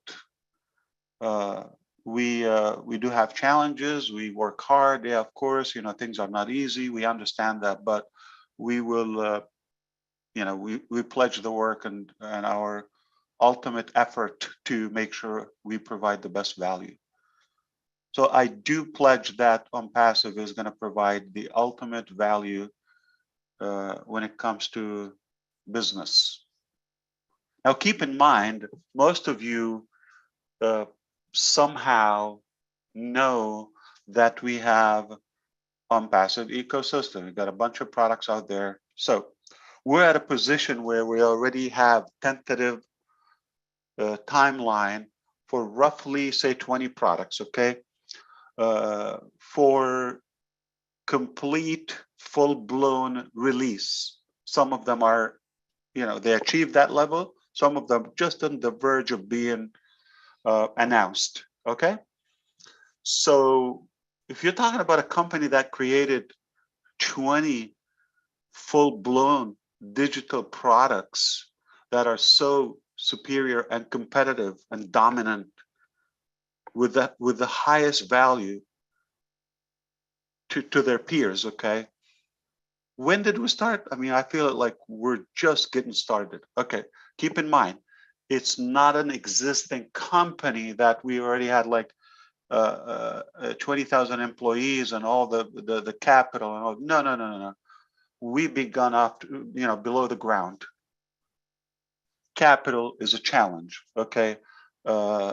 Infrastructure, equipments, manpower, legality, logistics, all of that. So as we go, every day we are recruiting people.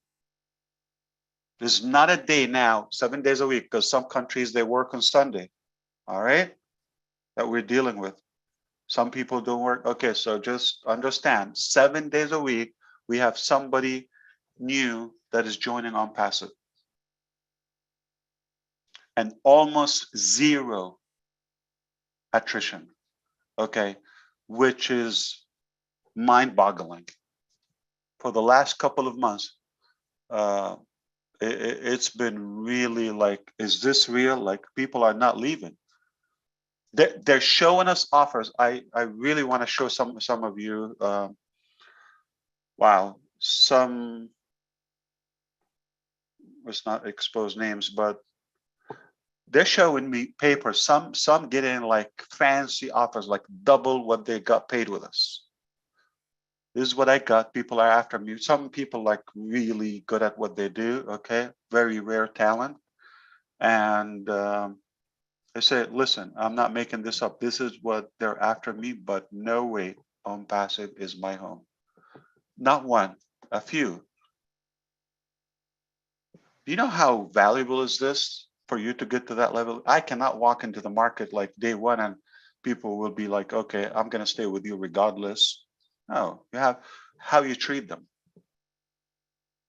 how you treat them, and how you do anything is how you do everything. And Grossmender, again, thank you for bringing that topic. I mean, it is not easy to run a business from, thousands of miles away, a different time zone, quite the opposite, around the clock, and have that connection. We're literally as a family. You don't know how much pride they take. I mean, the other day, last week, there was an incident from somebody outside of the, they try to, cause trouble. Okay,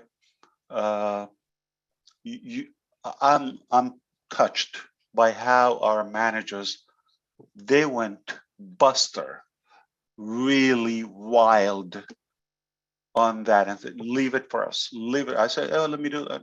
We're gonna eat. Yeah, so this is not an overnight process.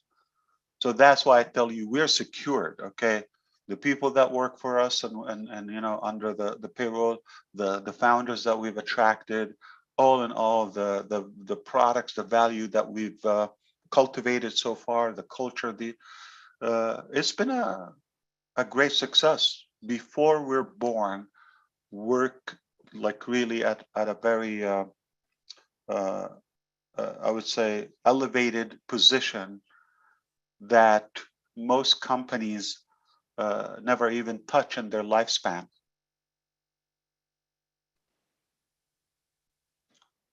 So if somebody questioned our success, like, is it going to work or not? It worked already. Duh. I mean, it worked already. So what else? So with that many products, with that many customers, with the infrastructure that we have, the staff, and just to know what we're working on. Are we working on physical products? Are we working on database and other, ambitions that we've had? Are we working on things that will reshape Earth? No joke. So this is just one channel, the ONPASSIVE ecosystem, one pillar, as big as it is, as beautiful as it is, it's just one thing. And again, it's overwhelming if we get to the other topics, but we will. I mean, so I told you, it's a head spinning zone. When you enter the ONPASSIVE world, okay, you're just going to be Indian. You're going to wobble your head all day and night. What else, Ron, you want to know about me? That's my journey. Well, the adoption paper should be FedEx to you here shortly. Absolutely. I think I have more topics I can. Whatever you want to talk about, Ash, we'll listen. Say it again. Whatever you would like to talk about, we will listen. All right. Security done.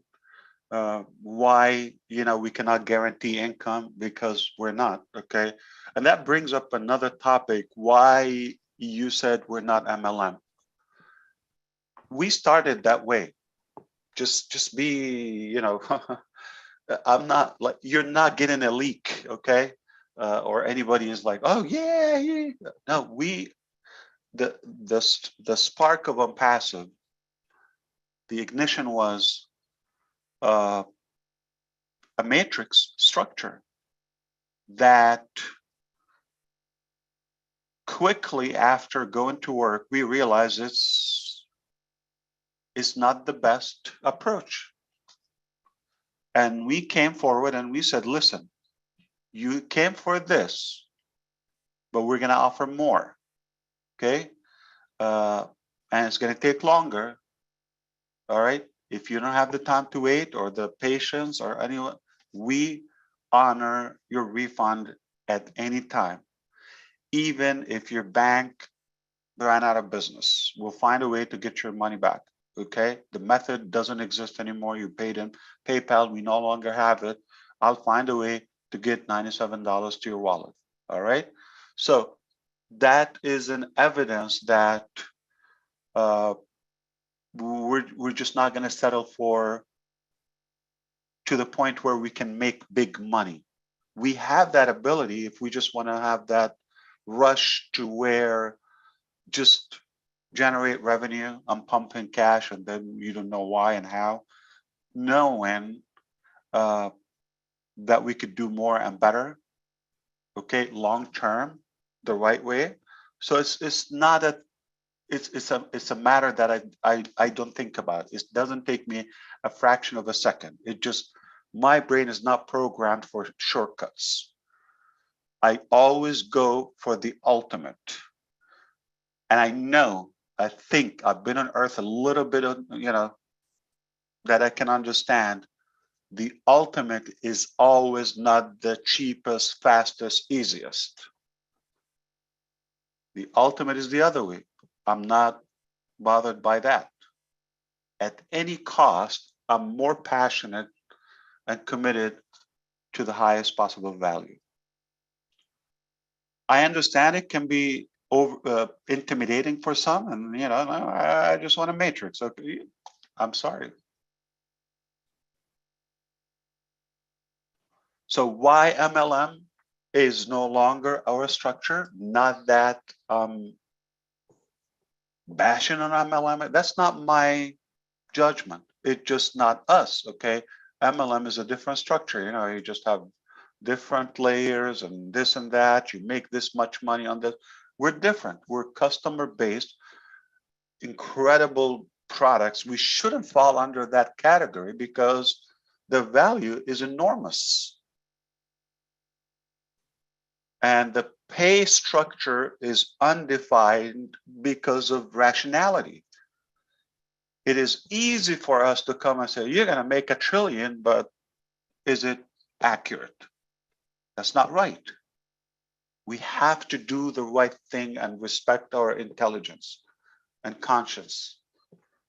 Okay, it is not possible that I can tell you the price point for the ONPASSIVE products at the moment. Do we have ideas? Do we want to know? Yes. Are you going to know? Yes. You're not going to be pushed into something.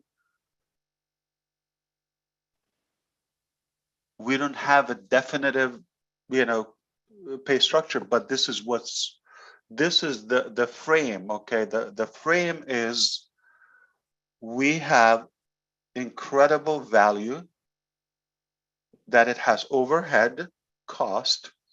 You know what it is because we're a real company. We have doors, brick and mortars, places. We have equipments. We have not one bill a day, dozens of invoices we pay every day. Every day. So it's a real business with a real, activities that we cannot project at the moment what would be the commission level. Whatever we cover, all those expenses, including the traffic we provide, including the marketing, including that we're doing the work. And the intellectual property, the inventions, the struggle, all of that, you're free of that. We give you the end results. We give you unmatched products and values. And at the same time, it's so simple. So simple. Company will keep a cut, not a secret. Okay. I'm going to say, oh, no, we don't want to take anything. No, we're going to take a good slice. ONPASSIVE has to be financially strong, sustainable from a business perspective. And thank God that decision is not up to me, because if it's up to me, we'll bankrupt. I just like give away things that are like, oh, we don't have any more money. Okay, so it's good when you hire people that are smarter than you. So, but we have to be realistic. There is some dues that we have to pay,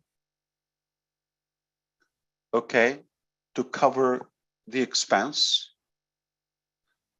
Company has to keep a nice cut, not the most, enough to continue thriving. The company's going up, you're within the company, you're going up. Company goes down, you're down with it. You want your company to be financially stable, concrete. That's not, okay. The remaining balance is for the commission structure. There's plenty of market value at stake. So a fraction of the action, if you're talking about a couple billion here and there, you know, even if we just sum it up, it's plenty of money. So those who are engaged, they have a good potential opportunity like never before. That I don't think anybody will give you that opportunity. Now, there's a, you know, I would say a portion will go by the company and by the people in the company to Obless. Not to Obless as Obless, we're just the platform, all right? We're the vehicle, but everything goes out to where it should go.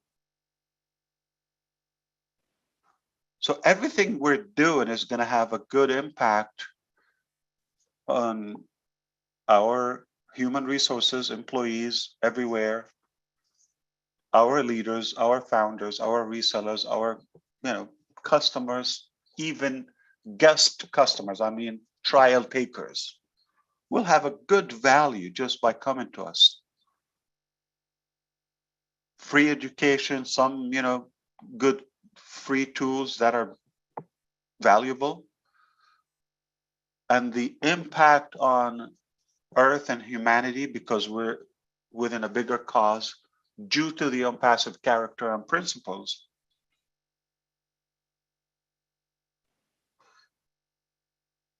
If you have that magical wand, what else would you pick? Like if I give you a piece of blank sheet, okay, sketch down your wildest dream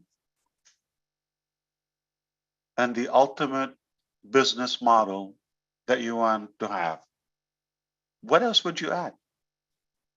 We got you covered. I mean, it's that simple. So why no longer MLM? Okay, not that, again, I'm denying this is what we thought in the beginning, but we became much bigger. Okay, simply we grow. If I look at a model that I came up with 3.5 years ago, I envisioned that, and I look at it today and I say, man, this is the best I can come up with. I have frozen for 3.5 years. I have not evolved a millimeter. But if I look at it and I say, man, like that's a good start back then, but where we are today is skyrocketing altitude. Now think about this. I came from an MLM background, network internet marketing background. My brain is influenced by that. So it did have the MLM flavor unconsciously, because that's how I'm thinking. Okay, I'm thinking for the network marketers. I belong to that club and that community. I want to give them the tools or the systems that worked for me to make it a better experience for them. So if you're talking about 2009, 2012, maybe 2013, yeah, I mean, it was 30 years ago. That was a mind-boggling concept. It's wild, exotic to think of. Wow, you can get paid on others' efforts and the residual aspect and all of that. Man, this is incredible. Not a job. You're independent, self-employed. It's very appealing, very sexy, very sexy. Okay, but 2022, we have options. I mean, there's so many things you can do with this powerful technology, with the internet, with all of the different platforms and modalities we have today. So it used to be sexy, but now people there are probably endless ways of creating revenue using the power of technology or the internet. And it doesn't even have to be a traditional MLM. I'm talking about digital virtual MLM. Anybody interested in buying $400 or $500 box of vitamins that you will never consume in your lifetime, or tea or flavor of coffee that makes you vomit? Are any one of you interested in that? Let's be truthful. I want your answer. I want your input. You see, we have to be realistic. Hello, world. Hello, ONPASSIVE founders, and anyone who's listening. Are you interested in that? So from the heart, from a logical analyst, I'm telling you, it doesn't work. Not today. It's not appealing. It's not sexy. It used to be. In fact, no one want to do it. Think about it. Who really wants to be the weirdo in the thing and just stalking their friends and families and colleagues and your, work, place of worship, congregation, like, you just go and harass them? Do you want to do that really? Today, 2022, you want to make a list, start calling people and fake that you care, you want to find out how they're doing, but you really want to recruit them? That's why we don't want to do MLM. And we're bigger than that. It is not an appealing, it doesn't attract me today, knowing that we could do better and bigger and something more fresh, sexy. Talking about AI, you're talking about automation, you're talking about summing up the whole internet in one platform, all the digital applications, working flawlessly together. What a mission we took on our shoulders. Who really wants to join another thing or something where you put your relationship at risk for just measly commissions? I sure don't want to do that. I don't really like to ever talk to relatives or friends about business.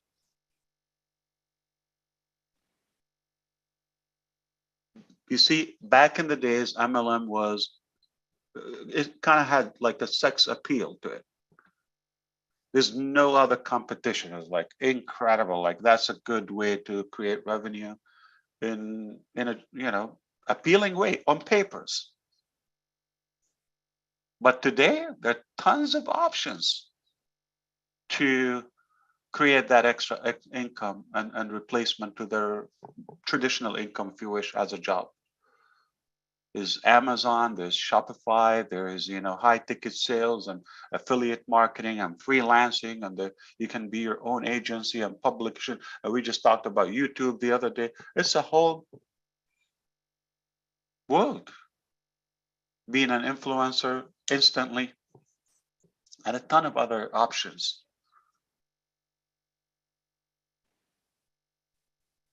Just go to Facebook for 5 seconds and scroll down and see how many options you'll find. And everybody want to recruit somebody.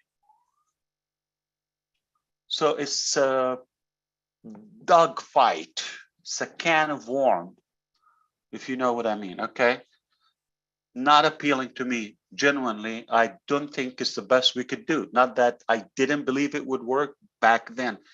If I evolved and the business that we're in to think we can do bigger, better, higher, more sustainable, more appealing, a model that would work for everybody, that doesn't require them to chase their buddies, would we do that or not? Have no need to ship stuff or consume or swallow or, lotions and potions, and not against that, but the truth is not going to work. It's not scalable. It's not sustainable. Okay. It's just not that appealing anymore. So if people don't want to do it, here's where I need your attention. Do we agree now at this point until now that most people really don't want to do it?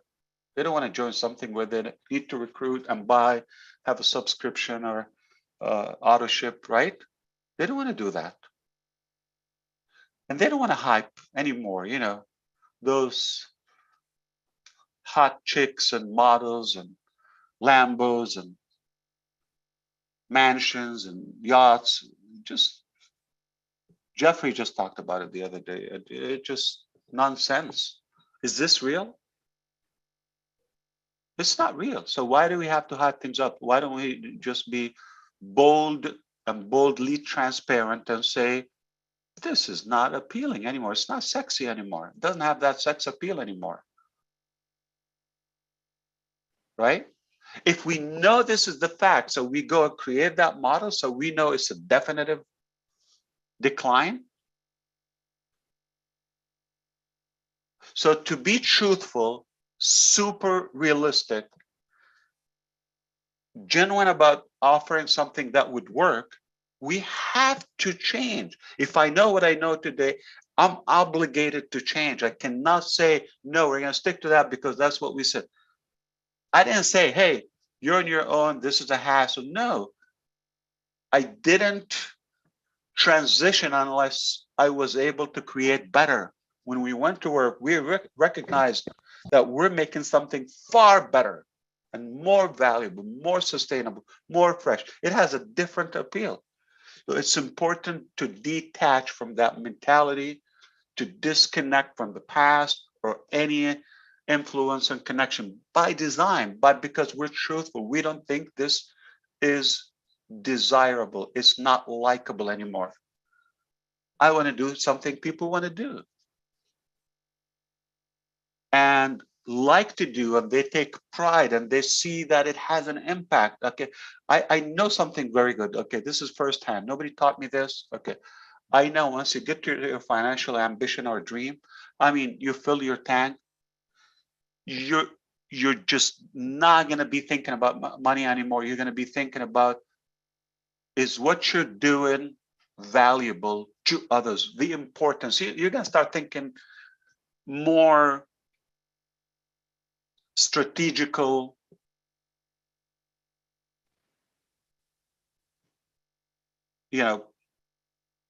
ways in your life, and more the foundation of your human well-being.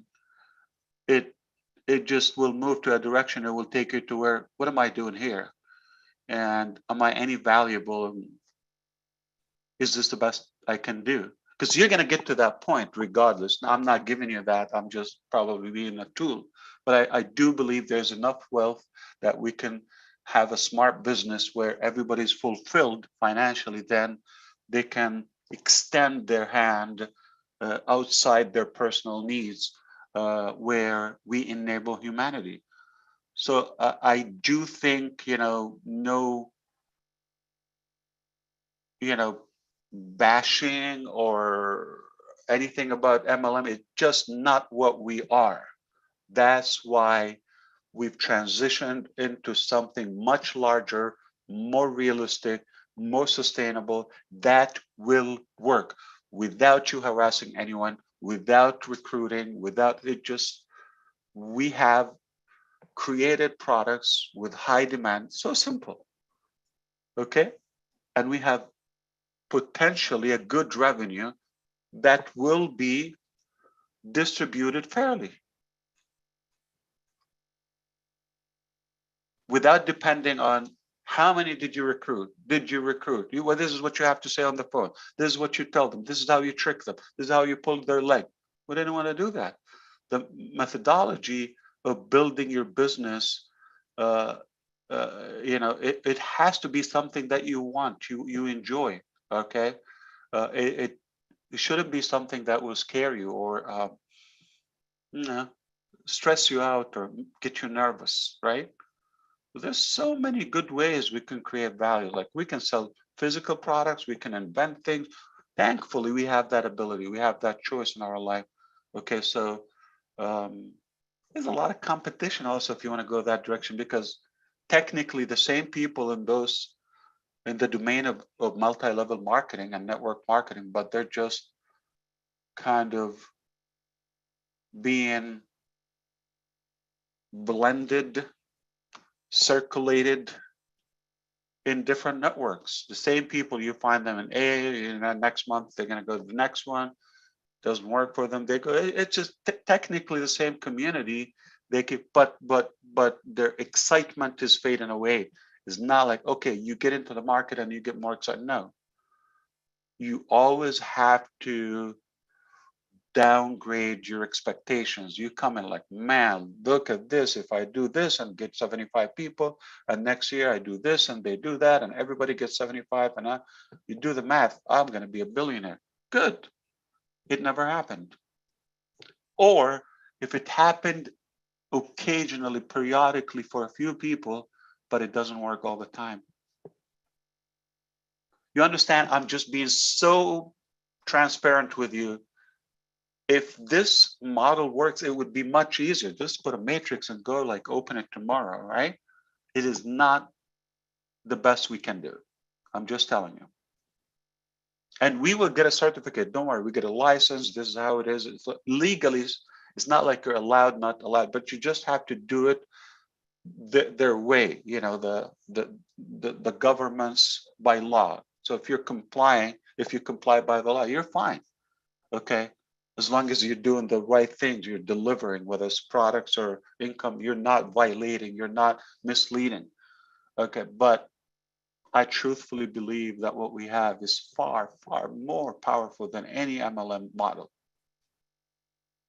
It's so ahead of the game.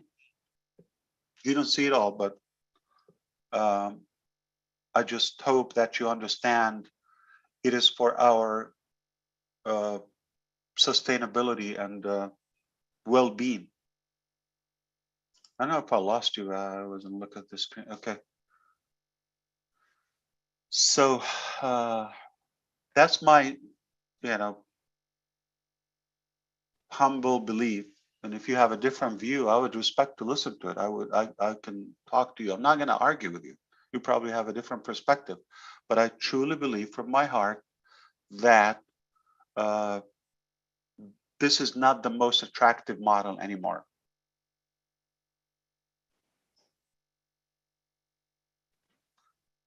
If we want to attract and be likable, and you want to like your business model, it has to be appealing.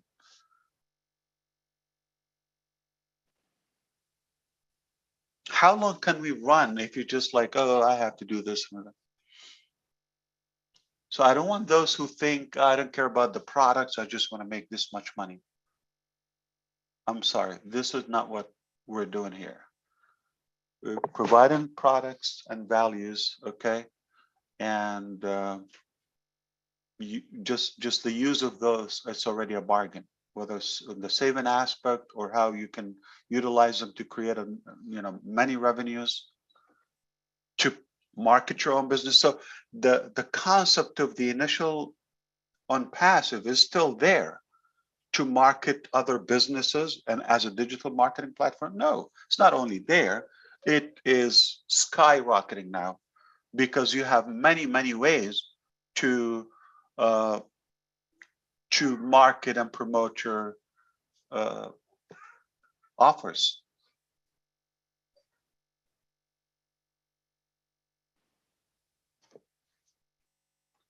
So anybody thinks that no, we should stick to MLM structure, or we should just do a simple matrix, cycle, or binary, whatever the deal, or do you think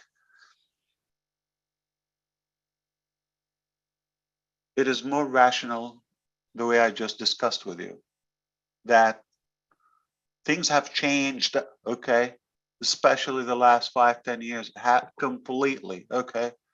There's AI now, okay? And what you probably are not aware of, okay, not that like you're not knowledgeable, but things are intentionally kept away. It just, the future is different. We're far more intelligent today as humans than 10 years ago.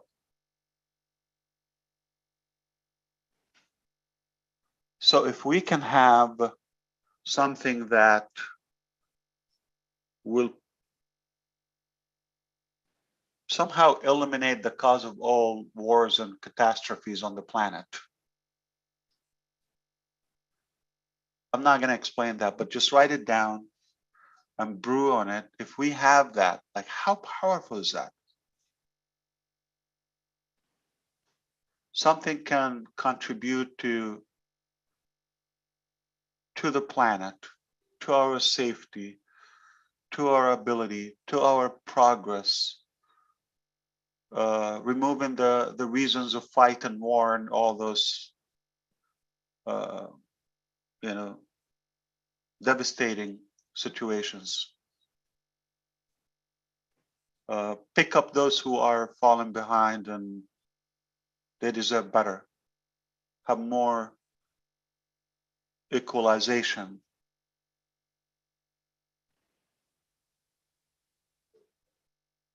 It's 2022. If somebody was 1969 when Neil Armstrong stepped on the moon, yeah. If somebody was at that day witnessing that history, if they looked and they thought,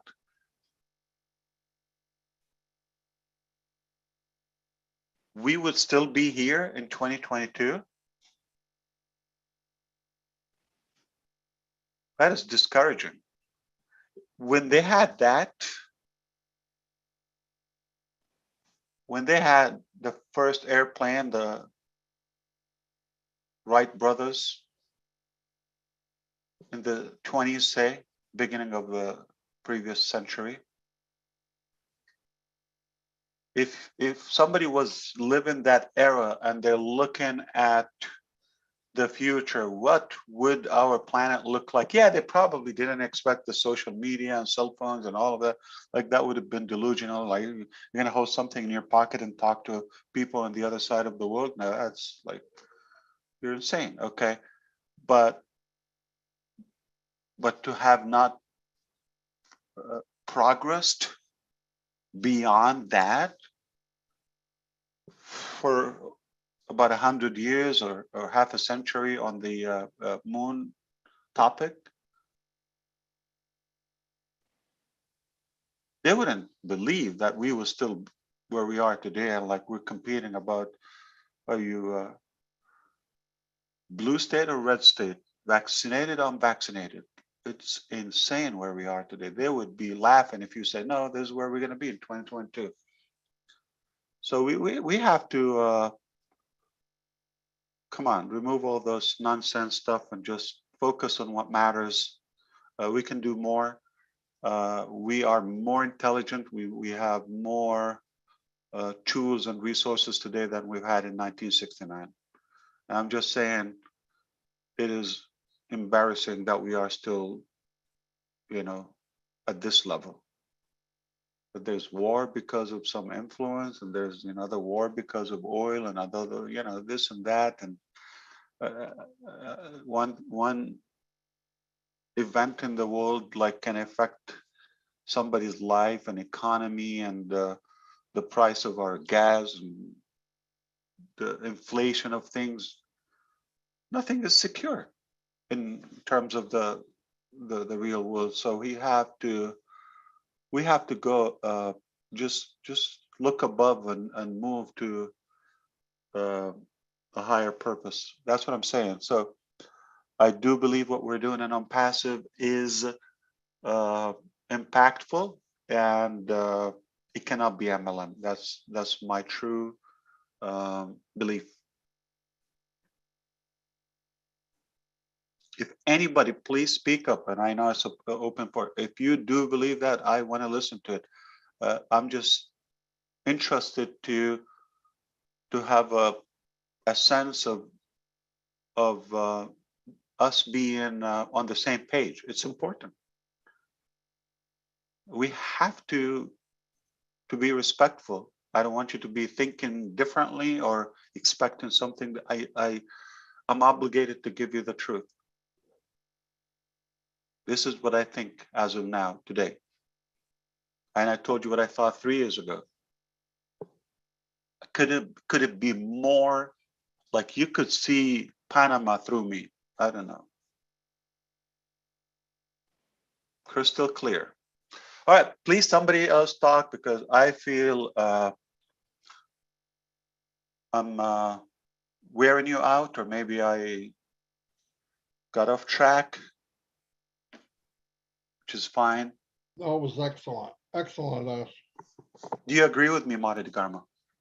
You know I do. You know I do. No, but like, do you expect that I became very clear?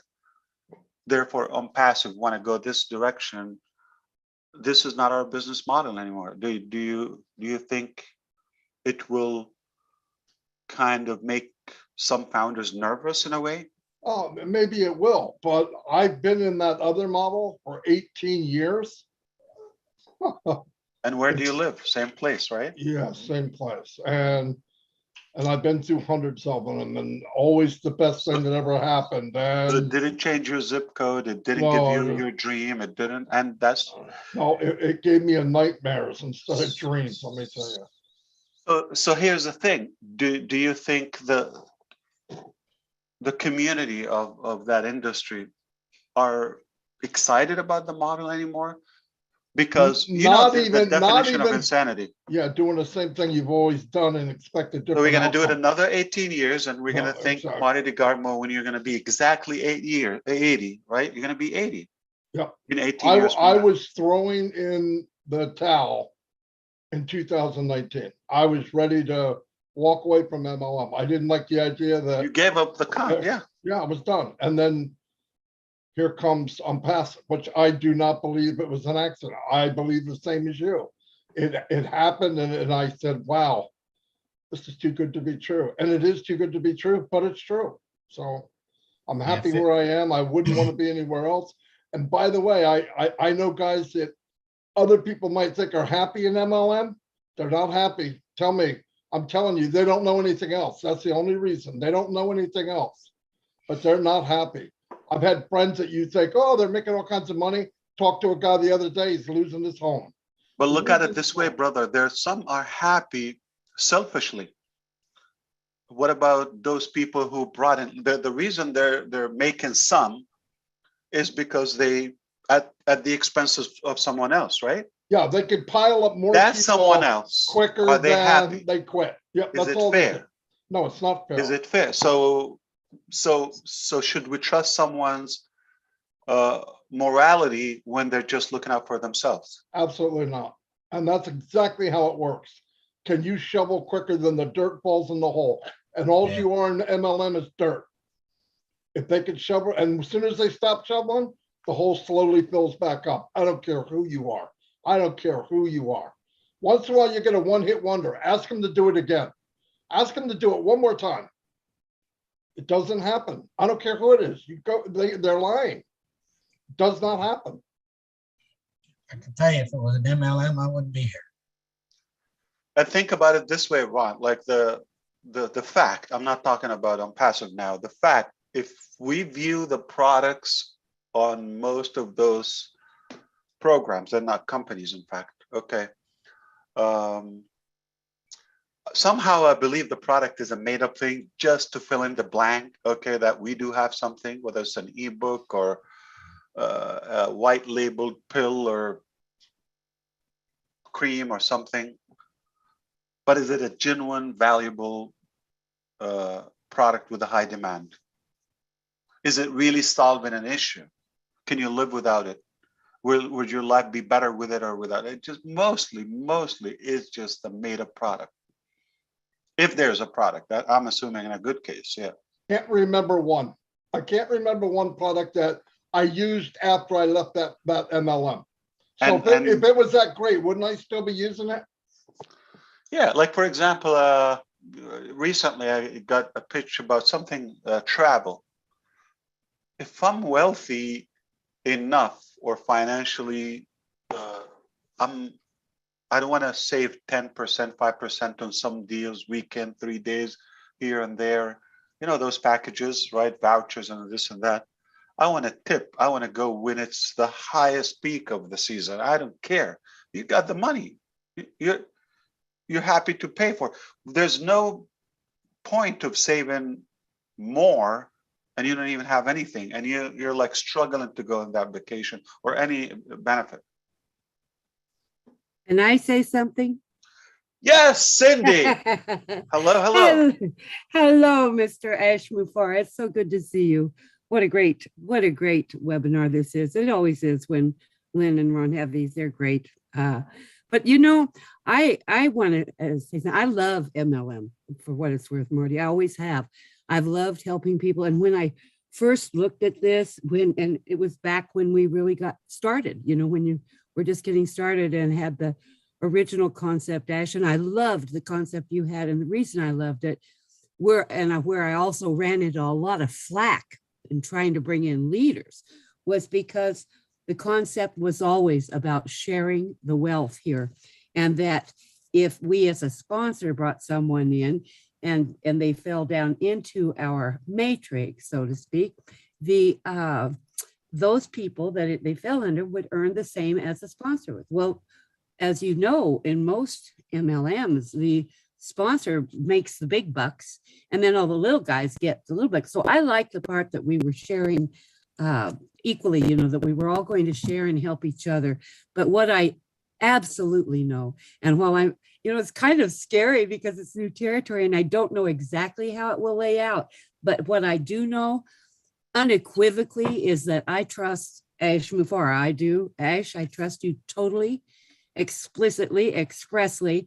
And if you say it's going to be better for more people, and, you know, I say I am 1000%, because there are the little guys that their biggest fear was bringing in people and in the company. I'll tell you why it's going to be better, Cindy, because you're talking about, okay, 1.2 million people so far. It will be 1.2 billion. The reason they pledged without a complete clarity is just a theoretical vision, and they follow that because there's somewhat rationality and the concept been disclosed where it's just making sense. We can do better. We can create a good value, and then the sales and the profit will follow. It just makes sense. You don't go and start thinking about the money and you're not making any value.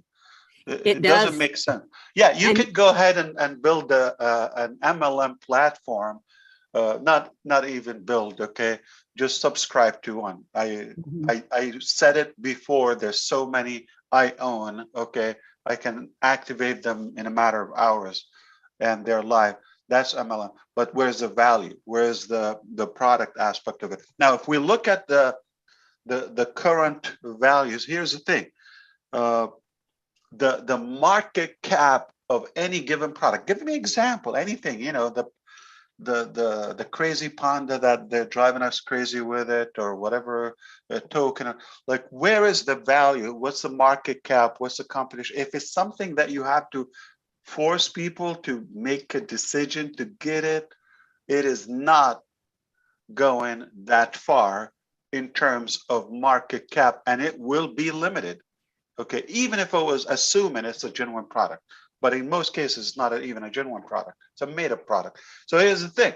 If you look at what we're doing, and I know more than you, trust me, and don't be offended by that, okay? I'm not disrespecting you. It's just for logistic reasons. And what I know, the value that we have, it will create abundance. It will create above any level of revenue, because it just makes sense. Something that is better than what's available, superior, cleaner, more ethical, more fair, much, much cheaper, inexpensive. So there you go, Ash Mufareh. So the world is going to come on it. So that automatically, so our philosophy is build the value and we think about the money later. Like those kids fighting, who's going to sit next to their parent, next to the driver, when the parents were just saying, oh, one day, hopefully we'll buy a car. They're just dreaming to buy a car, and they're fighting who's going to sit where. They don't even have a car. Let's get the car, and no matter where you sit, it's going to be a car. I don't know if you follow me. So before we talk about how much, let's build a massive value. Once you're in it, it's winning no matter what. But if we don't build that value, there's nothing to talk about. Why are we talking about money? We don't even have much value, or it's like a short thread that's just going to be broken anytime. And nothing more devastating in our life, just reliving that nightmare. Why? Another reason, Ron, with all the respect, like why I was motivated, that I couldn't see myself doing anything else. I couldn't. I was up to here, fed up. Enough is enough. I just said I would do this or die. There's nothing I can do in my life. This is the only thing I can do. So the value that we have, it's just a done deal in terms of making money. Okay, so yeah, there is money being made. Now we can talk about the distribution of it, okay? But knowing the character and the generosity of our business, it will be impactful, unparalleled. David, I see you. What's happening there? Good morning.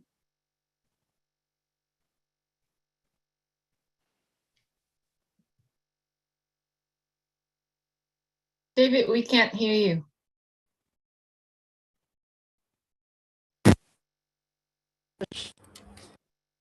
Good afternoon, everyone. Hey, good day to you. How are you feeling, David? I'm good. I'm good.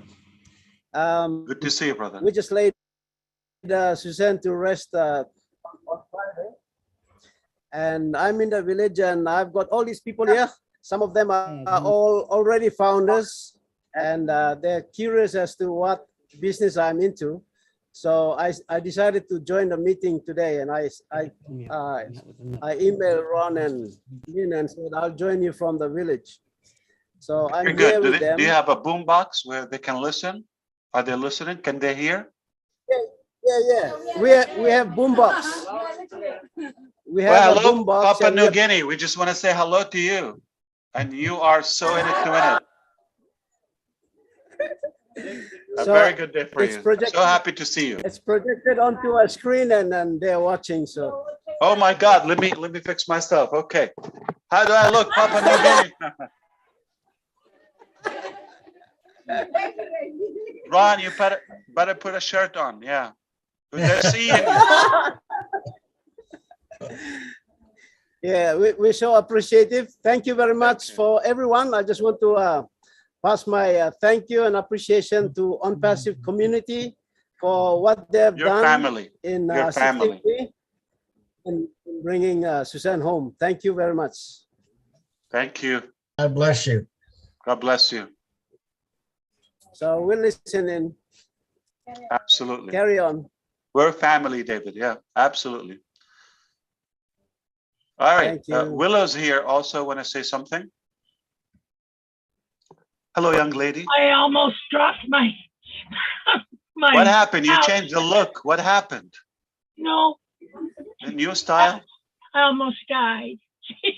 No, don't say that. I'm only kidding you. You know, I don't have anything to contribute except I've worked in the workplace for years and years.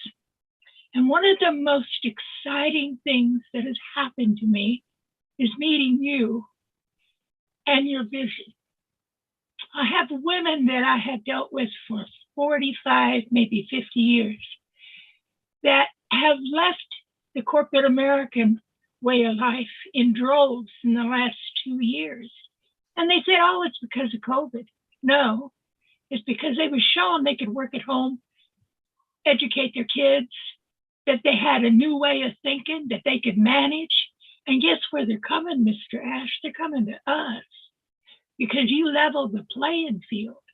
Out there in corporate America, we had to scrap to get a promotion. And let me tell you, there's more to ONPASSIVE than meets the eye. We have underestimated, and Ash has told us again and again, the power of being able to make our own choices in what we do in life. I'm 81 years old and starting a new career, and my kids say, are you nuts, Mom? And I said, no, I'm smart. You are. And I think you are a treasure. And I don't care what you think, and you may think I'm a little wacky because everybody says I am, but you are spirit-led, and it surrounds you. There are angels around you. You have intention that we haven't even tapped into yet. So there may be a few out there, Mr. Ash, that don't see it, but they will. I see it, and all my whole family sees it through me. And I don't want you to ever give up on us. Never, no, we'll never do that. Yeah, thank you so much. Yeah, and I like to be wacko sometimes, so it's good to be wacko. Well, I've been considered wacko all my life, you know, and now all of the things that we were proclaiming for years and years are suddenly becoming factual. And so, you know, we weren't too wacky in the 60s when we said, you better watch out, you know, but can I ask one serious question? I'm like, oh yeah, I like serious questions. I'm like Niraj. I always have another one up my sleeve. Ash, with the world as it is right now, and with the war in the Ukraine and Russia, how is that going to impact how we do business across the world in regard to ONPASSIVE and currency? Is what I was looking at the proposals to eliminate, I even hate to use his name, it leaves a bad taste in my mouth, Putin out of SWIFT, you know, to where he can't conduct business and get the codes that he needs to for the money. And I couldn't help but think, are you going to have to reconfigure how you work within different countries because of this crisis that we're having right now? So recent global events that we're facing now, the COVID-19 pandemic and this Russian-Ukrainian dilemma, two things that are completely refreshing and obvious, that the world is more connected and united than ever before. Absolutely. Even there is something that is working against us sometimes, but on the other hand, you want to see the bright side of things. People are more aware they're more knowledgeable and more connected. You cannot fool people or underestimate the intelligence of the global population. So that is promising. Are we done? Remember, those are old school, and we're coming to a new era. So we still have that legacy and inheritance of outdated dictatorships and Exactly. authoritarian. Okay, that is there, and I'm sure it's not going to be done in a quick time, but it's definitely a great reason for others that are watching similar monsters that would take a second look and calculate before you do. So I don't want to be, in a way, corny and have or naive in a way and think, no, we're not going to have wars and all that. It will be a while, but I know we're more intelligent today. I know we have more tools and more resources. I know people are more understanding other cultures and above and beyond the race and the language and religion, nationality. We're more connected and closer, and those differences are slightly fading away, not very dramatic.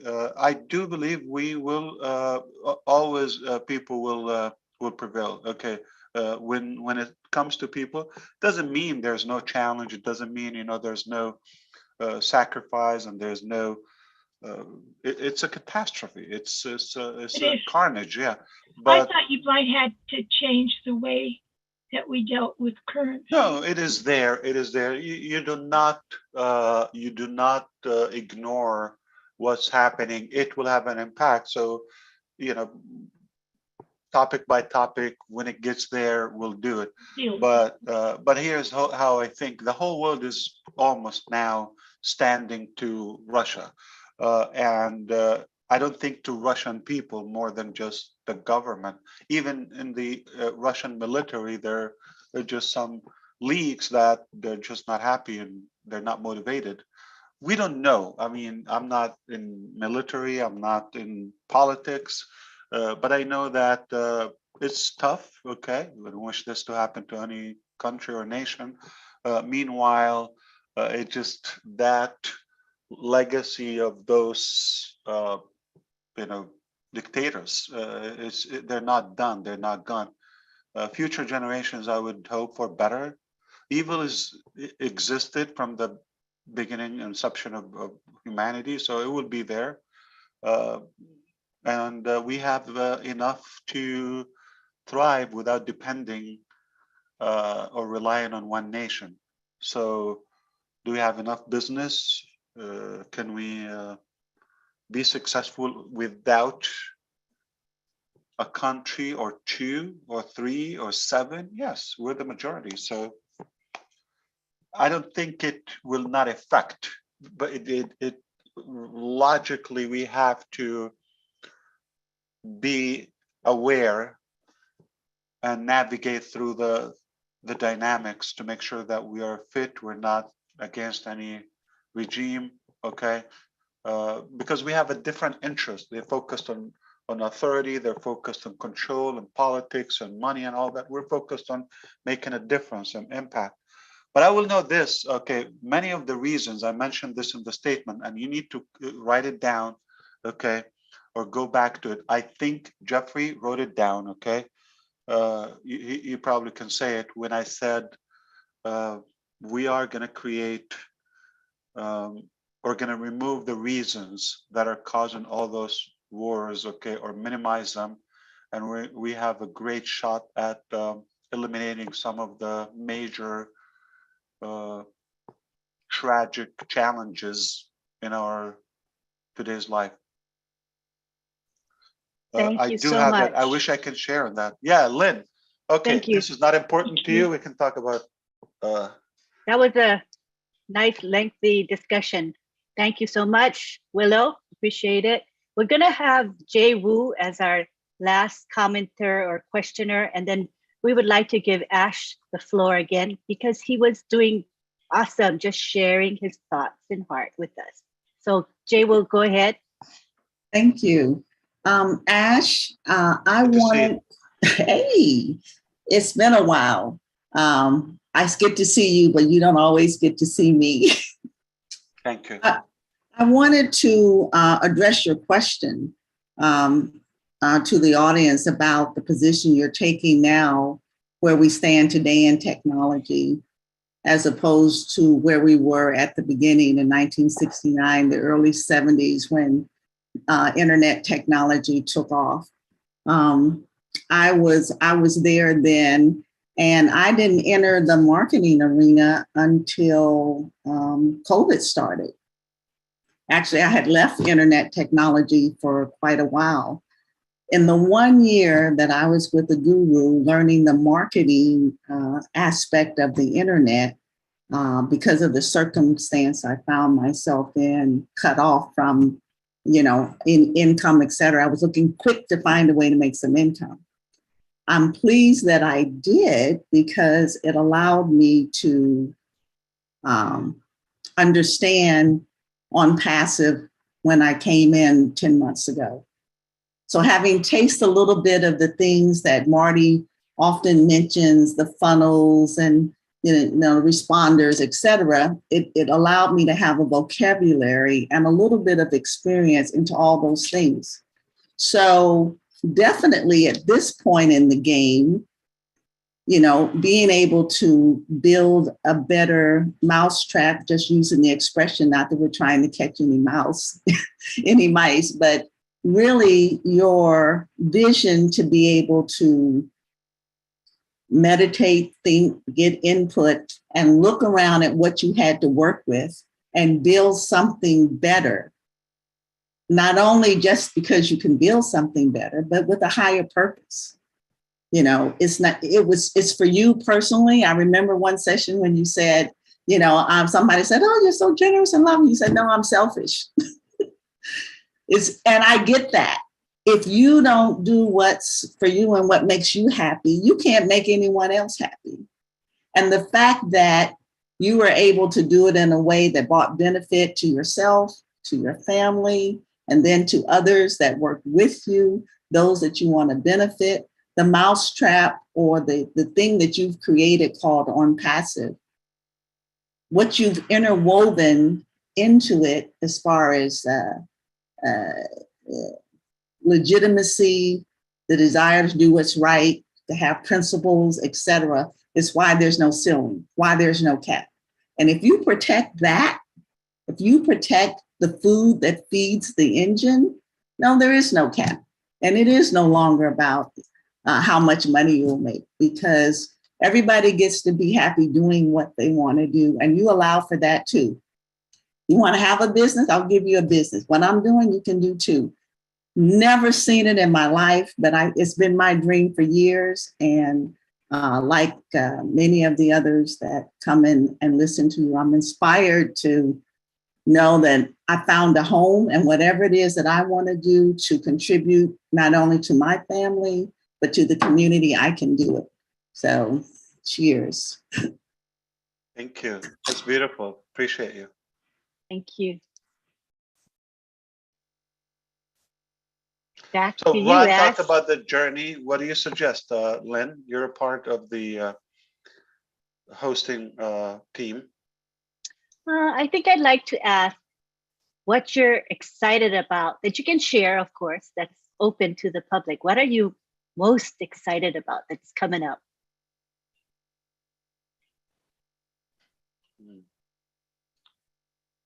Bad. That's a good one. Oh yeah. It sounds like too small, but simple, but she's good. Yeah. She's good.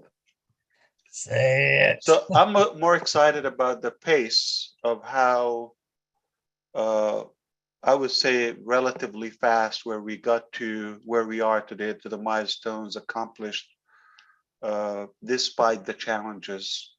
I'm excited about attracting good enough, like-minded people, okay, with an honest desire to make an impact as well. I'm excited about moving ahead with the mindset. We're not thinking of self-serving, selfish causes anymore. We're thinking for mostly, I would say, hopefully, or at least a good, number of us, that we're looking at a higher purpose, not only what we get out of it, like what can we do for others. It is refreshing. It's exciting to be going to that direction, knowing where we come from, how much I'm going to make, and all of this.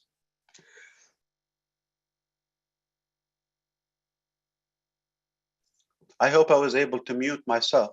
Did I? That was excellent. You did that quick. Time? Yeah. Perfect timing. That was Because amazing. this mic would have exploded. I haven't sneezed in a while. What's happening? Somebody smells stinking. I don't know who. Okay. Yeah. Yeah. Maybe I'm excited about the fact that we were able to initiate other super milestones, much bigger than the digital ONPASSIVE, much sooner than initially dreamed of. I'm excited about that we already have, like we're going into a stage where we already have the customer base, that we're a good player. We can dictate the rules of engagement in a way. So it's powerful. So everything is looking good. The excitement is based on some realistic, facts. Personally, I envision a world with no starvation, no dirty water, lower crime, no discrimination, more education, elective education. I'm specific about that. More innovation, okay, more unity, less hate and wars and all those unnecessary battles, and removing all the causes for that. Remove the cause. Why most wars are for what? Either money, believe it or not. I'm going to say one word you probably never expected: women. Yeah. Oil, power. So if those are if basically more people have access to that power, I'm not talking politically, I'm talking about financially, being able to be more, more productive, more effective, it just, you're not a big deal if you have another billion. So there would be more wealth anyway. So that is not news anymore. So I do believe, we're going to have more tools that we can have a longer longevity, like lifespan, defeat some of the major diseases that we know until now. I do believe we're going to have incredible ventures, whether on the space place or electrical car, sustainable energy, 3D printing, more AI, more digital currency, united, faster, cleaner. we have a long way to go. Don't underestimate that. But I'm very optimistic about the future and the generations that they're far more intelligent and capable of reaching more than our grandparents that they just had to fight for the food of the day.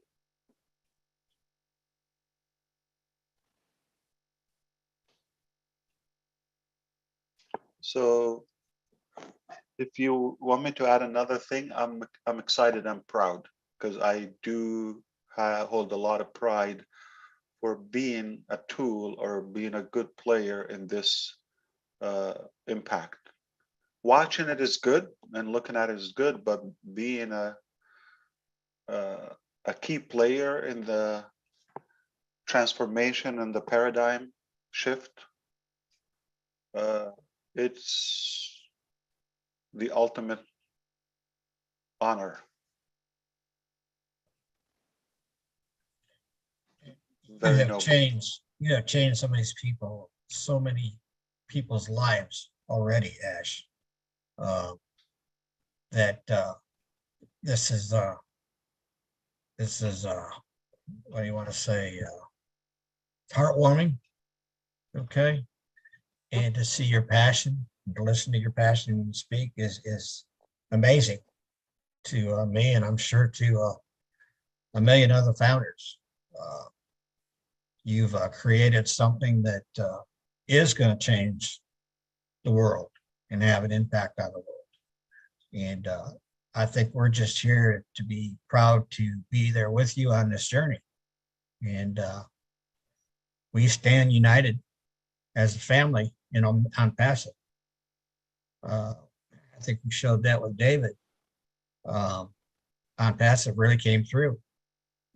Thank goodness for Marty DeGarmo, and Chris Johnson. Indeed. I didn't see Chris on here tonight. He's living the laptop lifestyle. Oh, thank God, yeah. We've had rain for we've had rain for 3 days, so I think he sucked all the sunshine out of our state when he came down here on vacation. No. Wow. So, but you've done amazing things, sir, and I think we all thank you for that. I think we did it. Everybody is a part, and Grisminda, I don't know if he left us, but you probably go to any of our buildings and find a janitor or a housekeeper, and you are going to talk to a star. Okay, I don't care about the income level. I don't care about the degrees and the resume. Everybody is a human, okay, and they just deserve the respect and noble treatment, exactly like we want to be treated. So evil exists. We're not naive. It's a challenge. In fact, I wish we are completely free just to focus on productivity and making things happen without any resistance. The problem is, sadly, in today's life, we still have that, but I don't think this will be as a blocker moving forward. It just a hiccup. Yeah, you're not going to die from it. Just a hiccup, but we'll extract it. Message from Bill Musk says that Chris asked him to pass on that he says hi to Ash. So Chris? Yeah, who's somewhere Chris? down. He's probably still drinking over on the beach. That's beautiful. We do miss him, and I think he's one of the brothers. I'm extremely proud of him. How quickly he evolved. Not that he was nothing, and don't take. I mean, I said it yesterday or the day before. Anybody above 5 years older or 5 years or older on this planet has something significant already, developed something.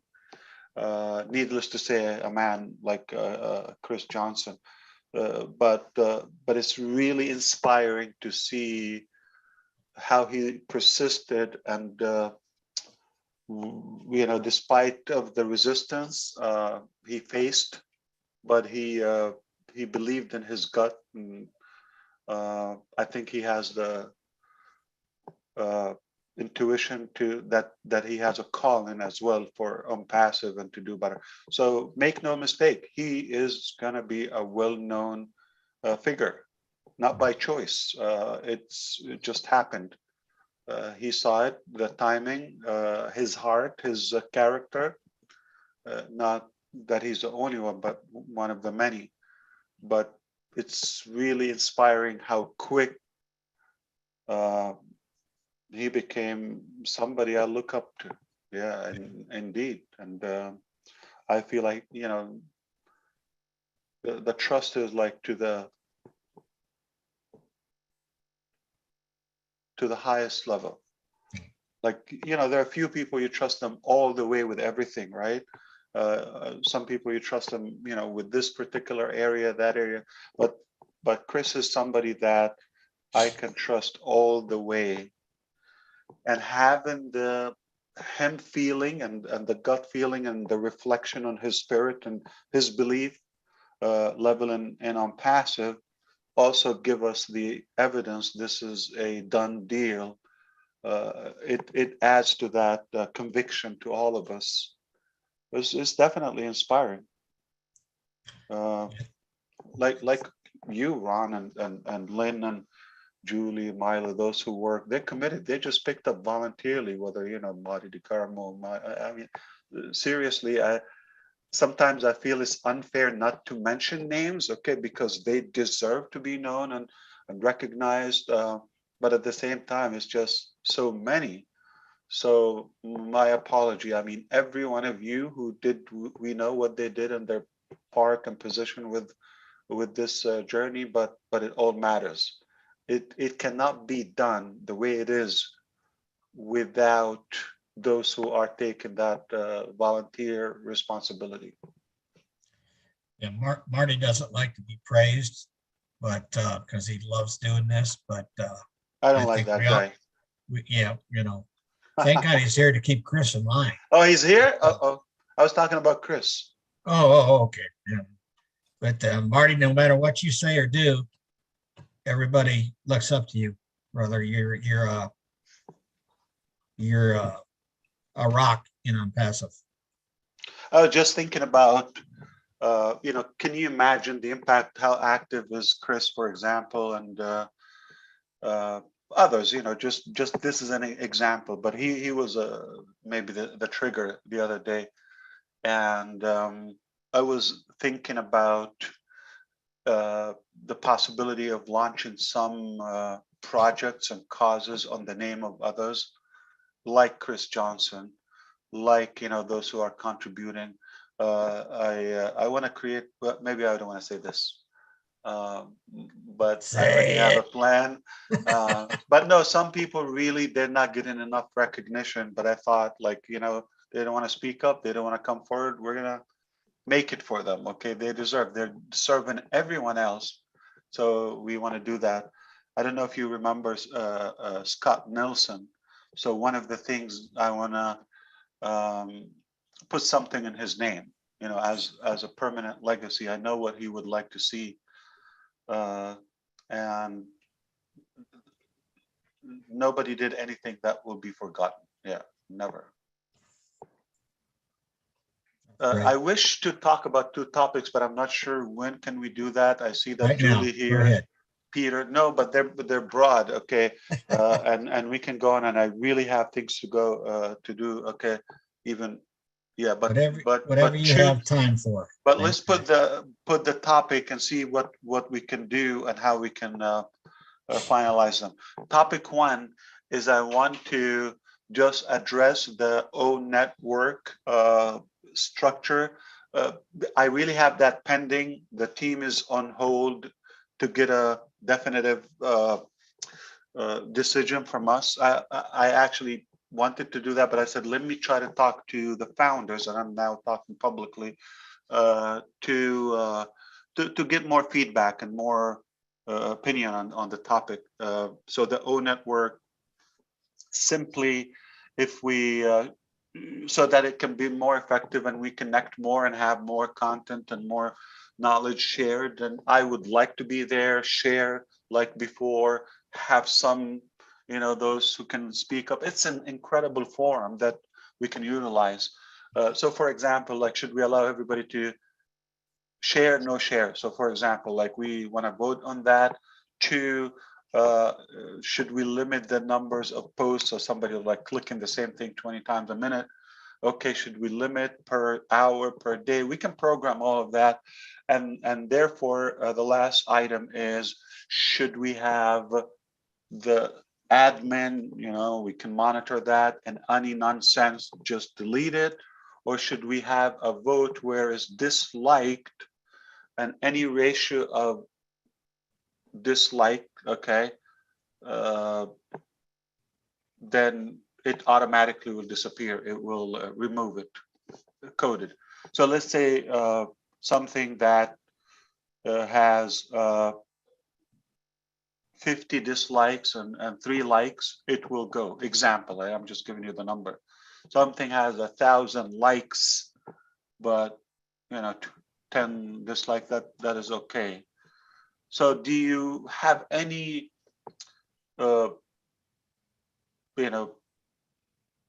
review on the topic? And the second topic I want to talk about, so this is something we have to address, which is the O network. Not sure if that should be like internal, how we do that.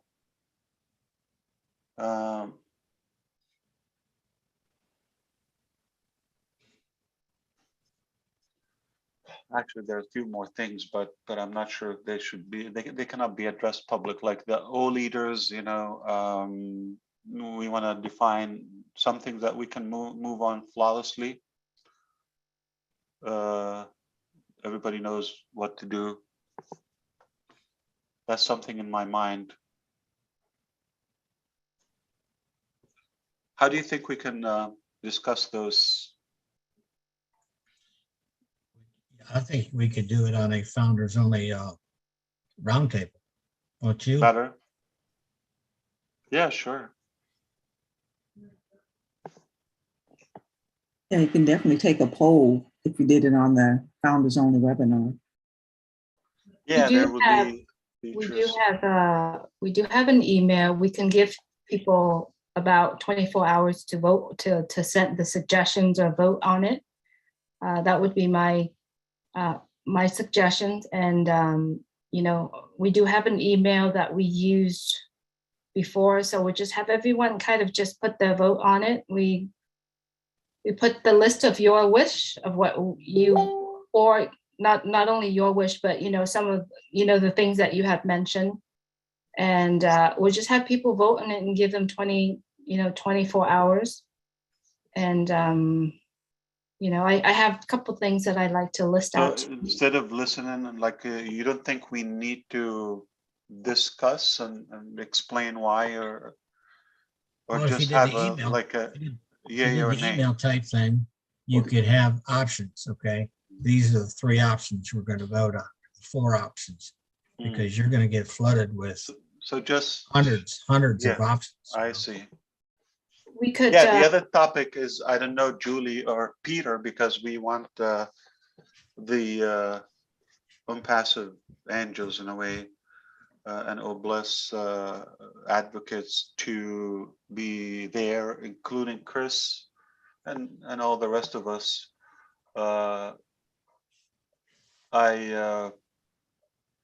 I've been working or striving very aggressively and hard on the topic of the homelessness since Michigan meeting, and it was just like, I had some thoughts and I discussed it with the founders there, but it was just raw, initial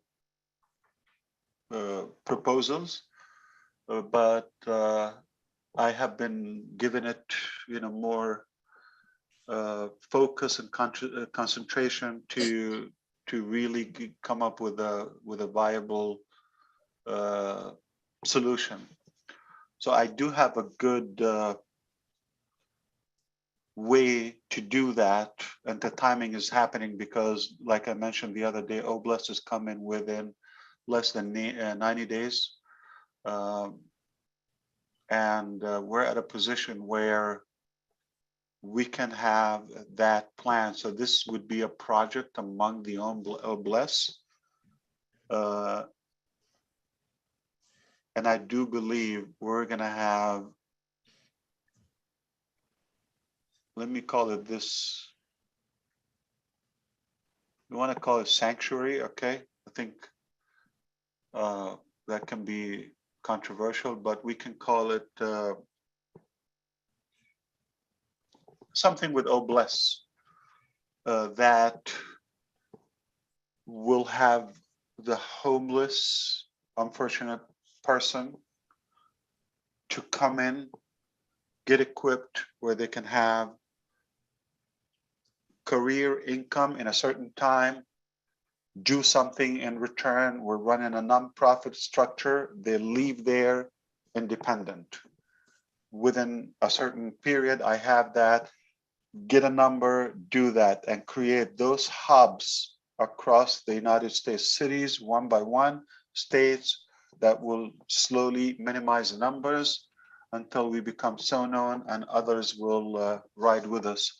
So it's a matter of time where we can do it. There is a new development on the topic where for the addicted people will have a different approach. So I realize we have to separate the two cases, or say the beneficiaries, okay, to be in a different, facility, if you wish. So we cannot really mix the two. So that was a good thought. I believe in it.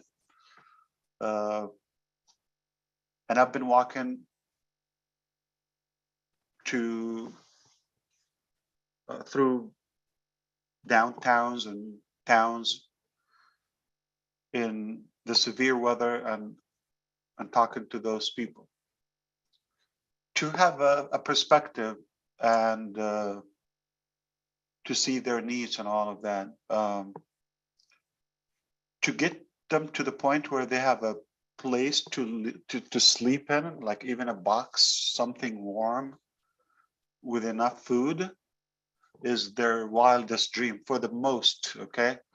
Now we want to make sure, so I realize those two categories, and those who just need to smoke and do that, I'm not like, the one to judge, but cannot mix the two.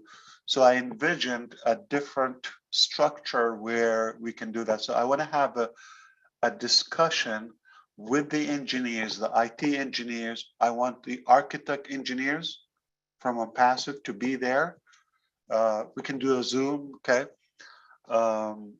Anybody with any professional background, whether it's teaching, human resources, we have a few. We need them. Anybody that runs a church or a nonprofit organization, they can give us some good input.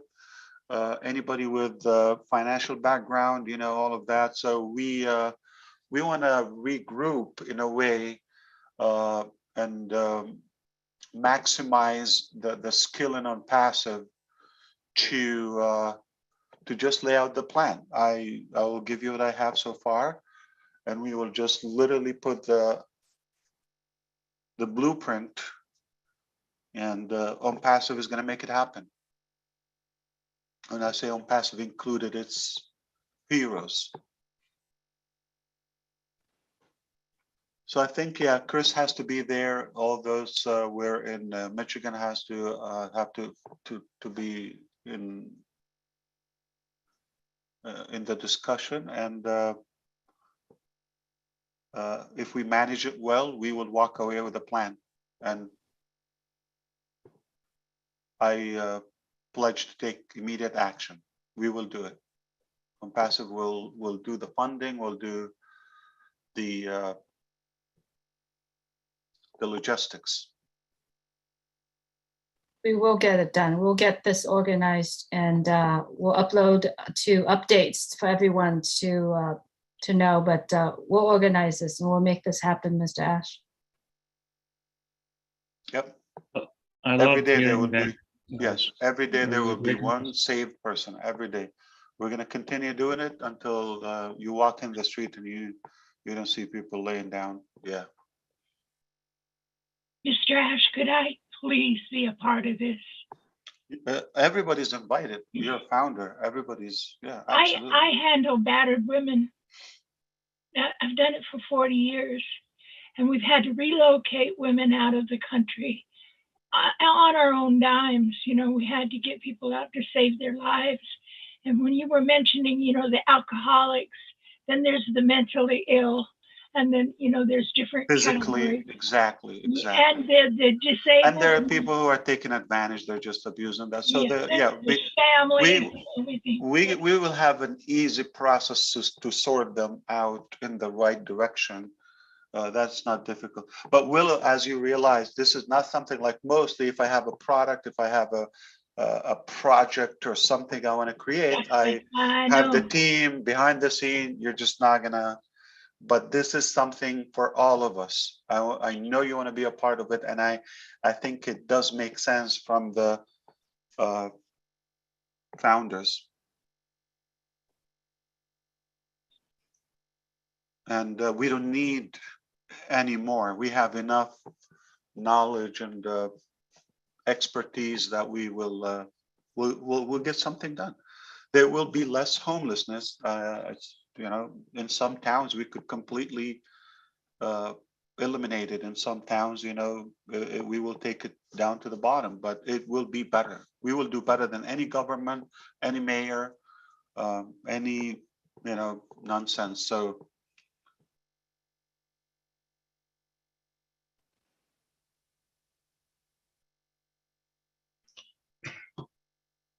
boom. What are you thinking, Maria? I mean, I've been thinking. Yeah, Viviane, how are you? Good, how are you? Excellent, good to see you. Good to be here. I just wanted to bring up that there's an article that came out earlier in the month of regarding homelessness, you know, and the title of the article, if you want me to send it to you, is called Please. California Judges Could Order Help for Homelessness in California Under Newsom's New Law. So Gavin Newsom is the governor of California. So he's thinking towards those directions too, right? Yeah. He's there's a mess over here, especially in the San Francisco Bay Area and Oakland. Oh, no. They're all over the place. LA is the worst. Yeah. Yeah. So along those lines that you're talking about, I'll send you the article and you can take a look at it. Yeah, but Viviana, I mean, I'm not gonna, you know, convert it to politics. We know he's like being shaken, you know, his position for several reasons, and I just hope it's not a reason to get reelected or just, you know, sometimes we hear a lot of that's promises. a possibility too, right? Yeah. And then they disappear. Yeah, we've heard a lot of sweet things before. Yeah. I'm not judging, but Biden said we're gonna get rid of cancer. I didn't hear anything after the election. Now, okay, listen, I'm none of those, okay? I'm just telling you. So just politics is politics. I could go after any of them, okay? I'm just gonna be blunt regardless of which party, okay? It just, the truth will always emerge. So we've heard so many sweet stuff like, yeah, but good promises, empty promises. I'm going to be hopeful. I'm going to read and see if there's something, and we can test them. We could reach out to them. Listen, we will do the work, okay? I mean, just for you to give us the legal cover to that in a way, okay? That's already enough support. But the truth is, politicians, they have really more than they can do. Like most people we exaggerate in the expectations from the government or politicians. And when mostly, some of them probably want to do something good, but most of them, that's their job. They just want to get your vote or just to hold that position and that public service position. So I'm wondering how effective they are. So talk is cheap. Well, I'm sure there are those that mean well, but then they don't have the support. They don't have the support. But their insecurity about keeping that position overtakes the production part. Right. Yeah, I don't doubt some would love to do that. Like, yeah, come on, if some president or politician can do something impressive, yeah, they would do it if they're able. But I don't know how much of their capacity is occupied by their personal needs and how much left for benefiting the public. Right. Well, something just came to mind. As confused. They're confused. Like, you know, so I read on the same day on Forbes magazine, go read, look it up. So Biden want to do some reform or executive order about cryptocurrency. Literally, he doesn't know what they want to do. And you know, if you're a Democrat or listen, my house is like in every section, and don't judge me, okay? It's nothing. We're all, for the American people, we're all American. Doesn't matter what you do. It's just, but so for example, like the same executive order is confusing, to be honest with you. It's unclear, are they cracking down or they want to regulate it where it's monitored, so which will cause a boom in the crypto arena. Anthony Scaramucci, which is a well-known Republican on the other side, is like, he's swearing that the Bitcoin is the way to go, or the crypto and Bitcoin it's eventually is going to be $500,000, and within this year or so is going to be 100. He's literally swearing, you know, numbers and projections and all that.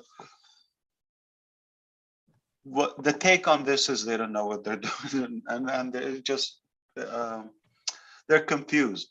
Do we ban this? Do we do it? Like that's why I believe things come from the people. The global population are more effective, far more effective. And I don't want to get into that. I'm going to piss off my friends, whether Republican or Democrat, because I just don't allow anybody to control my ideology. I'm just independent in my you know, free will and mind. That's the true definition of freedom and free speech. So and tell it the way it is. You got to be courageous. So it's not like, okay, yeah, I like this president, and because if he's from this, you know, side, they're not, listen, they're not Jesus, or they're not you know, perfect. They do have, yeah, I can take a couple of good things from each one and a couple of things I disagree with. That is their job. So it's good for us not to be that radical and fanatic and biased, you know, extreme about anything. No, they're just, okay, yeah, I like certain things in Viviana, but a couple of things I wish she would do them differently. I'm sorry, you came in my face, but yeah, just I didn't mean to. Yeah, so that's the point. I invite you to not to be really limited to that. It's good to have an opinion and all of that, but a better state to be in is to be liberated from the control of just like, okay, come on, there's no perfect politician. Oh, Okay. And so we shouldn't be like, okay, this is like an idol to me, and no matter what they do, we're not going to support them. We have to tell it the way it is. And that's a higher level. Now we're in control. It's not like, okay, because they got our vote and like they should work for us. right. But personally, I have like zero expectation from them. Like I wish I have a lot of hope, but almost zero expectation. They're just confused. They don't know what to do. I think we have more intelligence than the old-fashioned books of socialism and politics and history and all of that. It's just a new era, and we can make up our mind. I don't think Lynn Nakamoto expected us to talk about this today.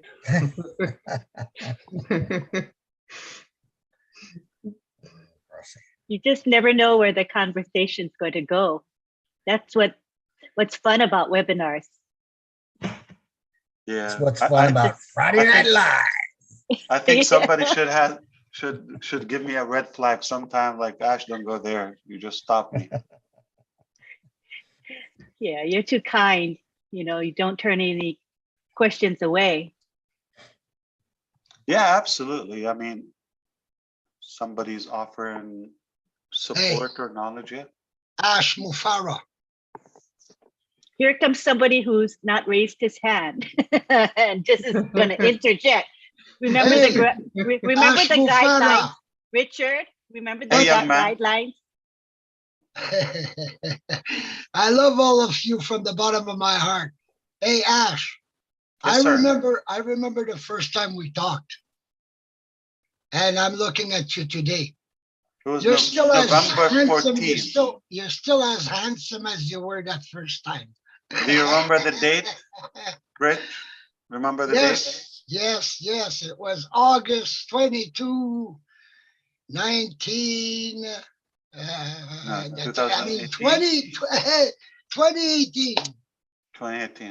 Are you sure August? It was in November? No, it was in August. Yeah. And look at where we are today. I bet you never imagined we'd be here when we first started it. I knew we were going in a good direction, yeah, but the details are just never possible to predict, yeah. I'm glad you didn't know, Ash. You wouldn't have done it. But keep up the good work, and thank you. Big hug and big kiss to your wife and your two beautiful sons, and enjoy while you can. Thank you. Indeed. Mr. Ash, how is your time? I know it's I'm bored. Eastern. Yeah, I would like to turn it into a party or something. Any singing, any dancing, any music, exotic topic. Yeah, let's go to food. Hey, Ash, can I give you a topic? Please, come on, Jeffrey. All right, so we have two tentative or pending topics. We just need to arrange the separate discussions. One is the homelessness, and we better walk away with a solution, viable solution, okay? So start thinking now, and anybody with any professional background that can contribute, we're going to build facilities or acquire facilities where we get people from one side, literally like remanufacture them, walk away from the other door, graduate as unhomeless, okay, or with a home. So hit it, Jeffrey.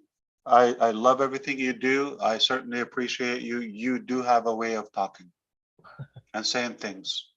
God bless you. Thank you for everything that you do. We certainly appreciate that. Back in 2018, when we were over in Calcutta, and you had your first team there, one of the first things you did was bring on Go Founders for us.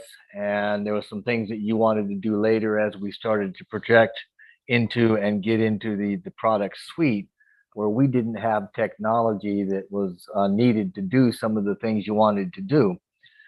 I know how much you love technology, and I'm hoping that you'll share with us some of the milestones that you've seen regarding new technology and technology that you guys have been working on, and technology globally speaking that have come up in the last 2 or 3 years that we now have under our belts here, and help people to understand the sophistication and the challenges that you met and overcame in the process of bringing ONPASSIVE to where it is.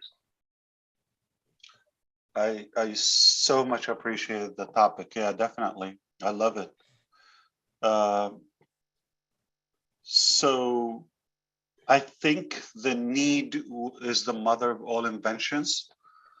And right when we started, there was that sense of devastation and desperation to come up with a quick solution as quickly as possible. We're hungry, things are not working, we need an instant solution. So we didn't have the power to foresee all the different milestones ahead. So we just said, okay, we'll hire, let me find a couple of companies that are either one of them will take the project or a combination, okay? But certainly they would control our, throat in a way. And when we went to work, okay, in a similar way, I realized, not back then, now I know, that they were in a similar position. It was one of the companies were literally falling apart, business drying out, they're changing directions, okay, splitting partners. And they decided, they just want to shut it down. They didn't tell me that, okay? But they're gonna, everybody walk in a different direction. So when I came in and I was asking, it's like, it's one of the last projects, it's like that savior, okay? A life savior, because they were choking up financially, in debt and literally bankrupting. So when I came in, oh, it looks like a good shark. They confessed that to me. Okay, let's cater to that. Not being genuine about the product. It's just a client. We got a good source of income. Could I be more transparent with you? This is not, encouraging, but that's before we got to know all the details, okay? And I was already taking the bait back then. But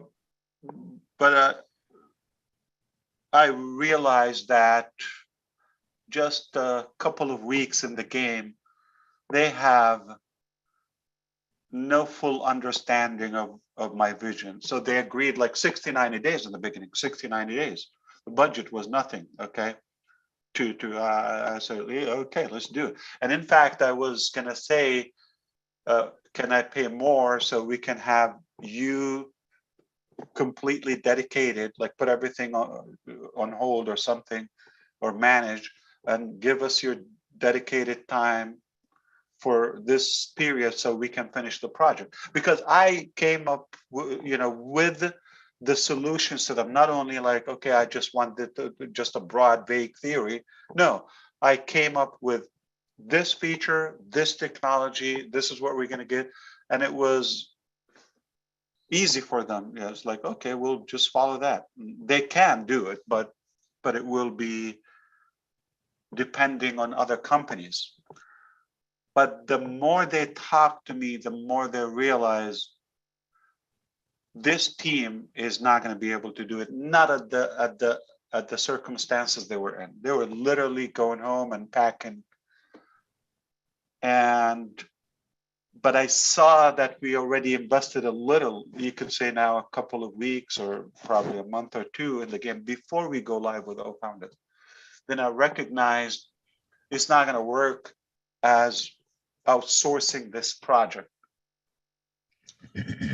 I said, would you be willing to create under their name a dedicated team permanently for ONPASSIVE? Whatever the number needed, okay, back then wasn't severe, just you know, a dozen or so, that will be dedicated. This is the solution, we do it, but those will stay here to maintain. There still will be, okay, a good digital marketing platform, but the more we talk, the more I realize this is bigger than their ability. And you know, some areas of that I cannot unlimit them unless we do it in-house. Then we offered, so they were saying, no, it's not working, all of that, like people are going to Australia, people are like different directions. And they said, if we have a place or we have, if you pledge the work, okay, then we can be dedicated, but under the name of ONPASSIVE. And I said, are you kidding me? This is even better. So there was a sense of them not unsure, uncertain that if ONPASSIVE is serious, if it's going to be a long term, or is it just a project? Well, I said, no, I'm serious. And how can I prove it? They said, how soon can we do that? I said, tomorrow. What do we need? Place, find me a place. I send money. So I started sending money and opening places and equipping and all of that. And I was manipulated, to be honest with you, in the beginning. But it was with any technology to their ability. So Kolkata was okay. Then I started mentioning more features, more products, more advanced stuff. But I realized it was hard to get the talent. So I said, where are the talented people? Then it's in Bangalore. So we went to Bangalore. We didn't close Kolkata. We stayed there like a few, 6 months or so. And when we went to Bangalore, also, you know, we realized we still want more. So it got way better like there. So now we're talking about mid 2019. So technically, 2018 just was the last couple of months. The team under the ONPASSIVE office, the first working day was November 22nd. The first working day, 2018. O-Founders platform went live on December 7th. Wasn't the best, but it went live. Less than a month, you could tell. A couple of weeks. So it was, you know, much better than having an outsource and we're just a client. So now I'm so sold, like we have to have our teams and we start recruiting, and the numbers went up, you know, in Bangalore. But then when I decided we're going to create every aspect of the business in-house, and we want to recruit and just open it, and now we have more momentum from the founders, so that gave us the support to dare to go that direction. And then, you know, the AI machine learning concept became our target. It became a good attraction to us.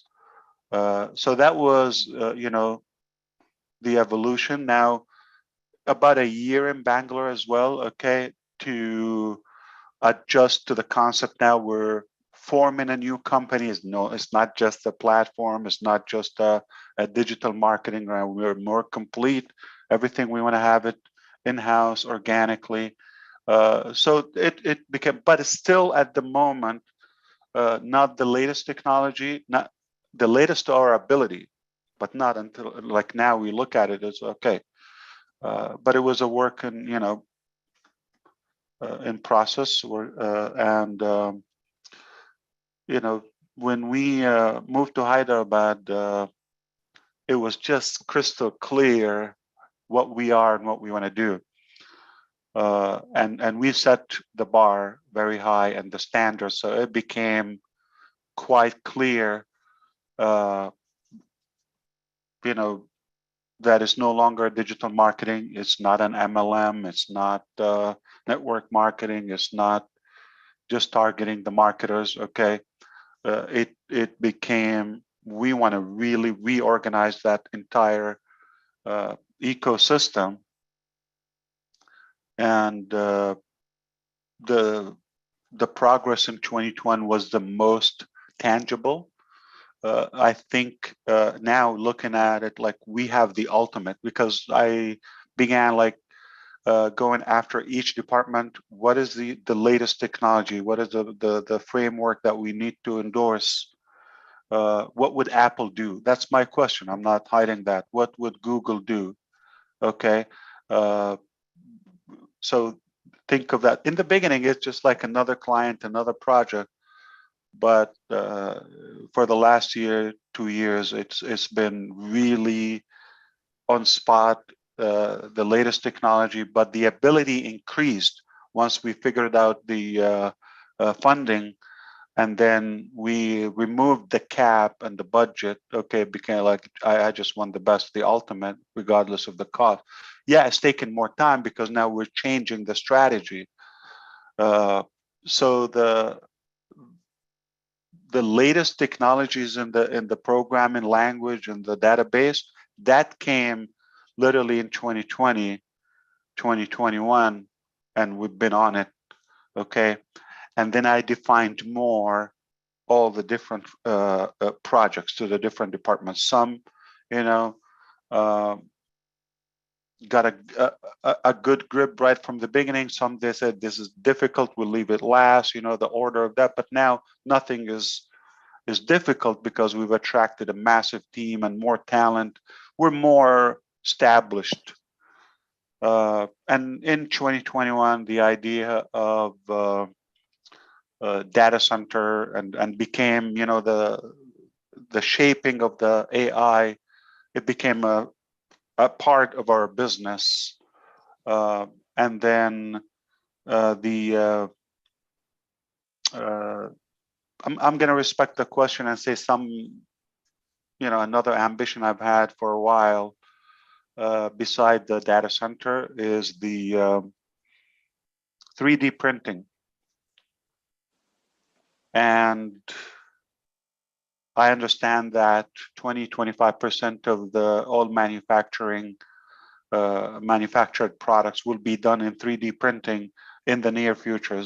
Projections says 2025, and I was thinking about creating, they're environmental friendly, and the cost. So I thought we will create our servers through 3D printing. And I do have another crazy ambition about energy. I think I hinted to that previously. So those ambitions were just far ahead, years ahead. And we're blessed to say that they're all under work as we speak. The academies, the financial solutions.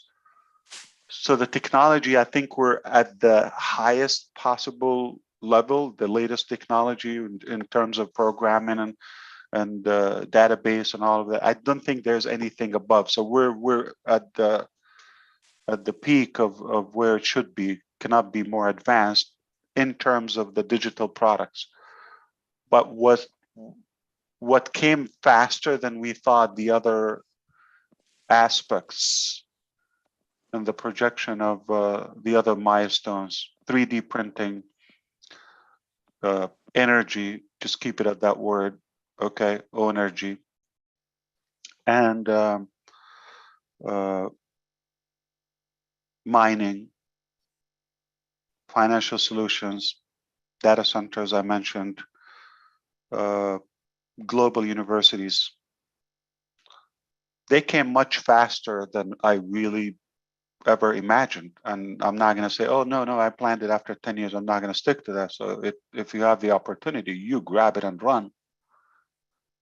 So it's overwhelming, and it just uncapped. Okay. And then what about, some physical products and some, so it was just an ambition versus now I can tell you that action has been taken. And then I think around September 2020, it was the new era of the new marketing campaign that something wasn't yet known. Okay, and I started to think I want to go all the way with that. I was impressed, and now we have the biggest marketing campaign with that style.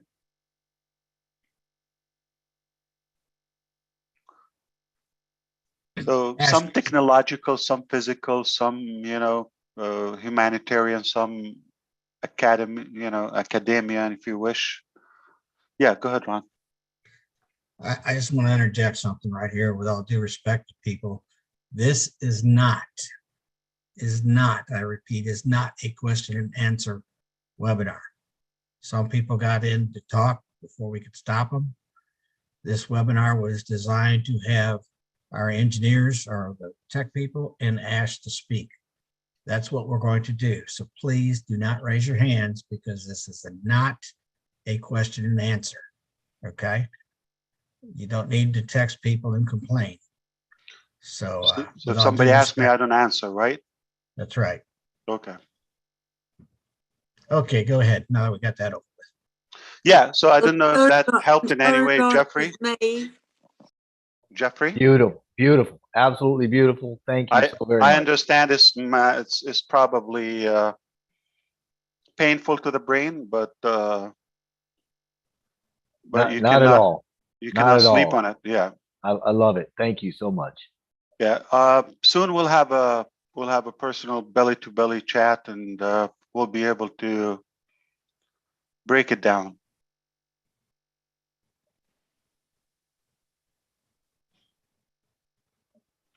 But the ecosystem is at the highest level of technology in a matter of like 2 years, you could say. And everything is under control, just at a good pace.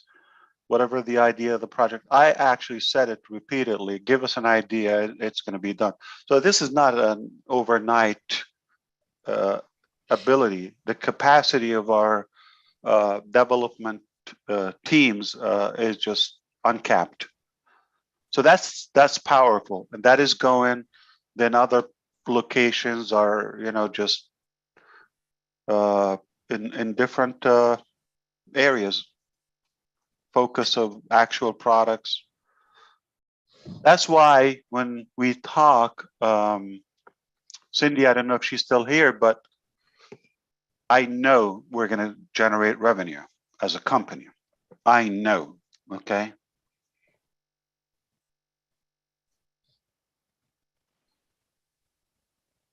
Hey, Ash, this is Ty. I want to be Ty Young, or which Ty? How you doing? Ty, this is not a question and answer, please. That's not a question. Okay, I got you. All right, thank you. I'm going to make a statement. Now we're I've been quiet. What? Read the rules in the chat, okay, please. Thank you. Go ahead, Ash. That's all I had to say for Jeffrey. All right. Do you have anything else on that genius brain of yours? Oh, me, Ron? I'm just yeah. Let's give Ash a time to check his text and all that. Do some personal stuff. Let's give him some time. I'm good. Appreciate it. All righty. Well, that's one of the biggest items I get excited about. So Lynn's question and Jeffrey's question, it just, or not in a way, discussion or topic. I appreciate that. So that is another element where we know we have the right people. They get it. Not the details, but at least the vision, the direction. Exactly. Exactly. Well, we are going on 12:30 a.m. Yeah. Okay. We've kept you up, and no problem. We are so honored that you accepted our invitation and came and spoke with us. Of course. Is there anything that you would like to interject? Yeah, take advantage. I will be very occupied this week, okay? This coming week, Monday and on. So take advantage, and if I'm unable to have appearance, okay, at some point, don't report me missing, okay? All righty. All righty. Well, Lynn, what do you say we close this down? Yes, before we go, I would like to give one of the 4 tech professionals, the IT guys, a chance to talk about their new weekly webinar on Saturday at 5 p.m. Eastern. So one of you go ahead and speak. Bob, Oliver, Colin. All right, okay, you got me. Don't be shy. Everyone. Hi, Mr. Ash. Thank you so much for joining us. Thank you, and we appreciate your responses to all what we laid out, and we are glad you were listening to us. Everything is great as we see it from the outside. ONPASSIVE is pretty secured. I can tell you guys that as a security analyst looking at it from the outside. Just want to remind everybody, we also have a small team, thanks to our big brother Madi and of course Auntie Lynn. We have a small team that we've been trying for the past week and moving on. Every Saturday at 5 p.m. Eastern time, we are coming out and just speaking, about ONPASSIVE, how we see it from the outside, looking at the technology as it's being developed and rolled out. So we invite every one of you to come on board tomorrow, and we'll be there to break down more stuff. We're going to talk more about IT security tomorrow. We'll expand on it more today. We're just trying to, get it all out there, but tomorrow is going to be more detailed and more explicit. And then the following week, we're talking about, I think, artificial intelligence, and then we'll go into the products. So we'll be taking each product and just breaking it down to us, the founders. So once again, big thanks to my fellow colleagues, my brother Oliver, my friends in England, in UK, it's about almost 5:30 a.m. now. They're still up.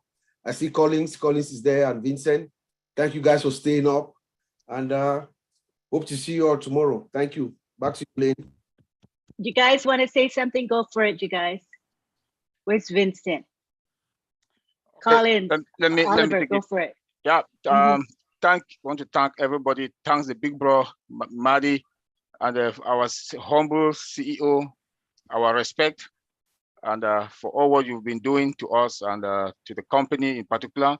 We want to say thank you, and for the heart that you have. And as I said last time, that you are going to be a case study in most universities in the world for the structure that you've put in place and for the human heart that you have. We want to say, Mr. Ash Mufareh, thank you, and God will continue to bless you and your family.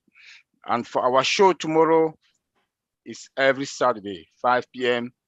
The old tech pros will be diagnosing, piecing out all the products, the technology, and I'm very happy and proud what the CEO has assured us and about the security, the way he talked about our security today, about the data center SSS, the AML. I'm very proud of that, and I'm sure that our customers, our clients are going to be happy, and I'm seeing us taking a large share of the market. Thanks. Okay. Colin, okay, hi. Okay, yeah, I'm here. Okay. Thank you, Sister Lynn. Thank you, Big Bro Marty, to inviting our CEO today within us. So thank you, Mr. Ash, for bringing us together today again. We thank you, and also to highlight that you did a great job, and all the products are very great and very good integrated, and also good security around behind. So we thank you for that, and then we praise God to give you more powerful, more forces to finish the job you have started, the great job you have started so far. So we thank you. We can to also all the great leadership council. We are working with our CEO to get this great job done. So we thank you, and then God bless you, all of you. ONPASSIVE, we are in it to win it. Thank you. And Collins. Yes, so thank you, Lynn. Thank you, Mr. Ash. Thank you, Marty Digamo. Yeah, it's 5 is just almost to 6 here in the UK. So we are blessed to be up because of the knowledge.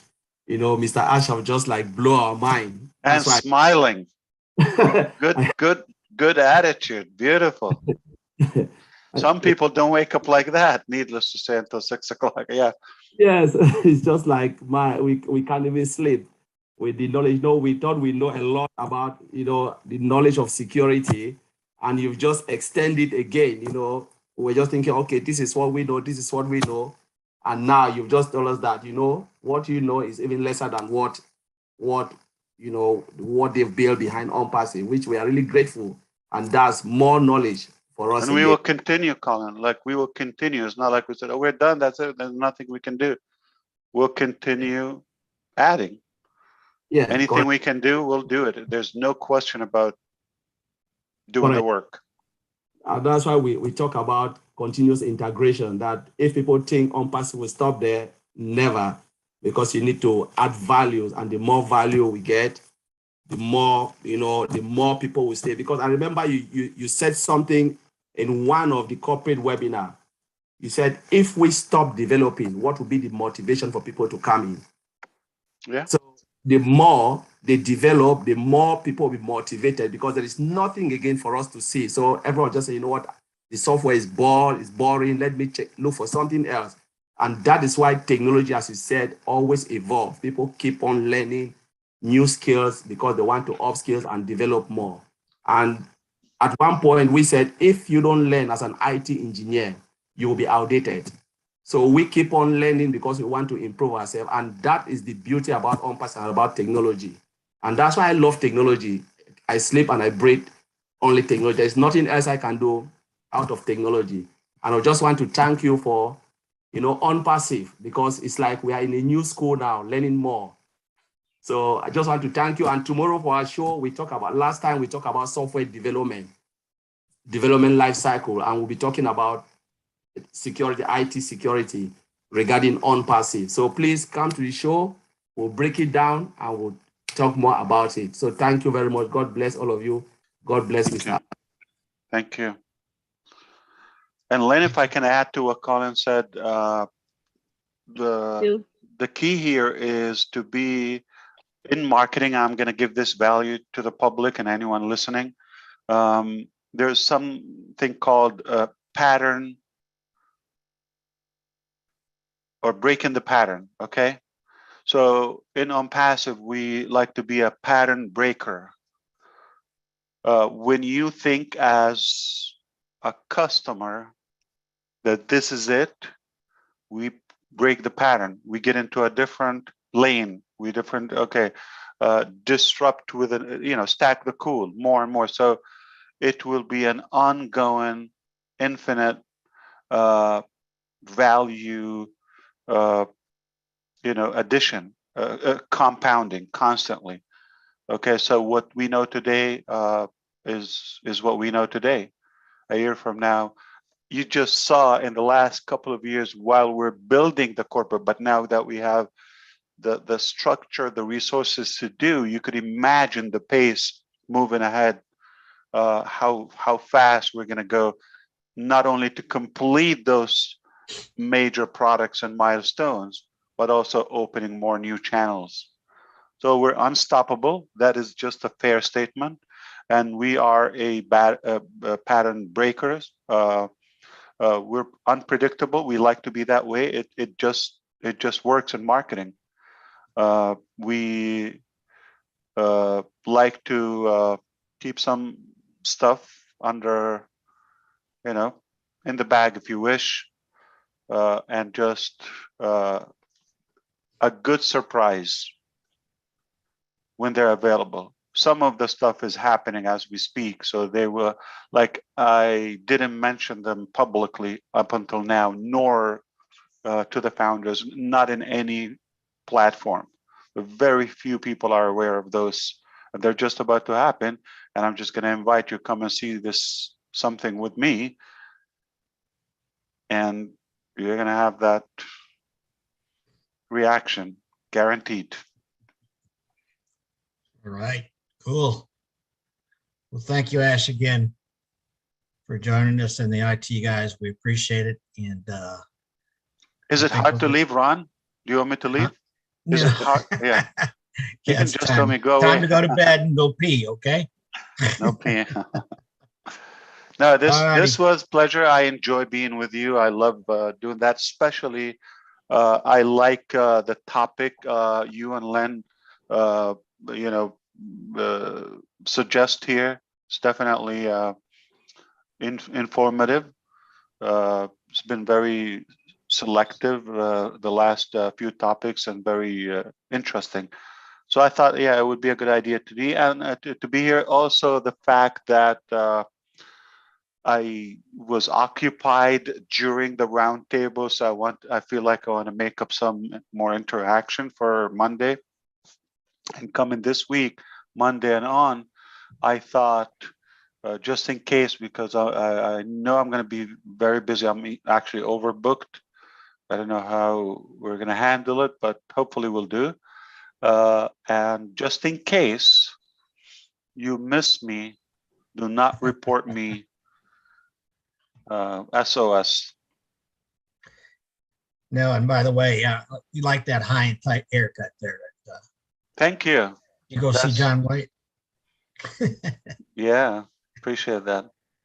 All righty. Lynn, take it away.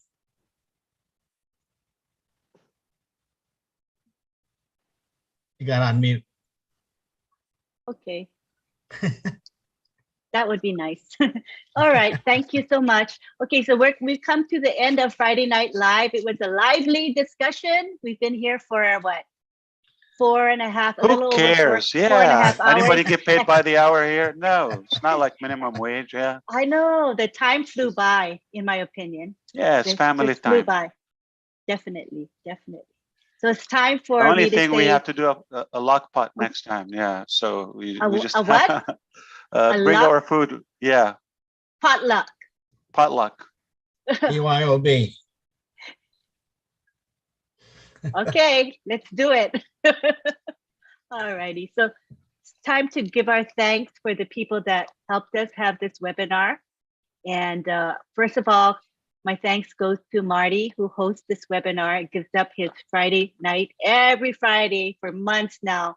He's faithfully there to log in early so that we can get our webinar started. And he takes the time to live stream it on multiple YouTube channels, which I think is really good. It is going to expose the world, the entire globe, to ONPASSIVE. So it's going to benefit them. So we appreciate Marty for doing that for us. I'd like to thank the leaders here. There are quite a number that attended. Bill Williams, Peter Rogers, Dan Street, Daryl Cook, Chris Minder, Dylan, Bill Must, and Bill Must does our graphics. I love the graphic behind me, the Zoom background. Isn't it beautiful? It's so colorful. So thank you to Bill for producing our graphics every week. Thank you to Peter Schurer. He helped me in the background today, as well as Gladys Nyaboro, because there's a lot of things that need to be done when you manage a webinar that you may not see. So they did some behind the scenes work for us tonight. Thank you to Charles Osang, Jeffrey Morlock, Niraj Dalvi, Robin Noble was here, Red Redford, Susie McCrae, Veronica Weyang, Viviana Rodriguez, Cindy Hopkins, and David Bacau. And if I missed anyone, it was not intentional. Miss Johnson, did you mention he was joining from the ocean? Julie. Julie. Don't forget Julie. Oh, no, yeah. Because I have my list here. Yeah. Put her on your list. Yeah, I said Grisminder. Yeah. So I was going to say Julie for helping us. Also behind the scenes, she helps me a lot. She guides me. So thank you, Julie, so much. Am I missing anybody else? I think I got everybody. Pretty sure I mentioned everyone. So thank you all for helping, and be sure to join us next week. Well, we didn't say Ron. Oh, yeah. Thank you to my co-host. And Lynn. Thank you to my co-host. I'm sorry, Ron. I'm chopped liver. You know what I mean? Thank you to Ron for being my co-host, and thank you to Ash for spending several hours of your valuable time with us. Appreciate you.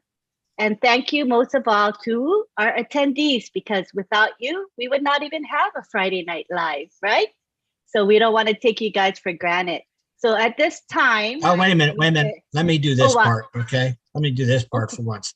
Now, everybody can unmute and say goodbye. Bye, guys. All right. Good night, everybody. Ash. Good night, Houston, Texas. Hi, you all. Good Noches. Good morning. Buenas noches. Good morning. Bye from sunny Singapore. Thank you, Mr. Ash. Good night, everyone from state of Virginia. Good morning. Have a good day, everyone. Good night. Good morning. Have a good. Buenas noches. Buenas Thank you, noches. Ash. It was a great webinar. Thank you for the UK. Thank you, everyone. Thank you, Ash. Bless you. Bye, Ash. Thank you. Thank you, wife and boys. It was a great, God bless you, webinar. Ash. Very great Thank webinar. you, Ash. Bless you all. Bless you all. Everyone here. Everyone here. Buenas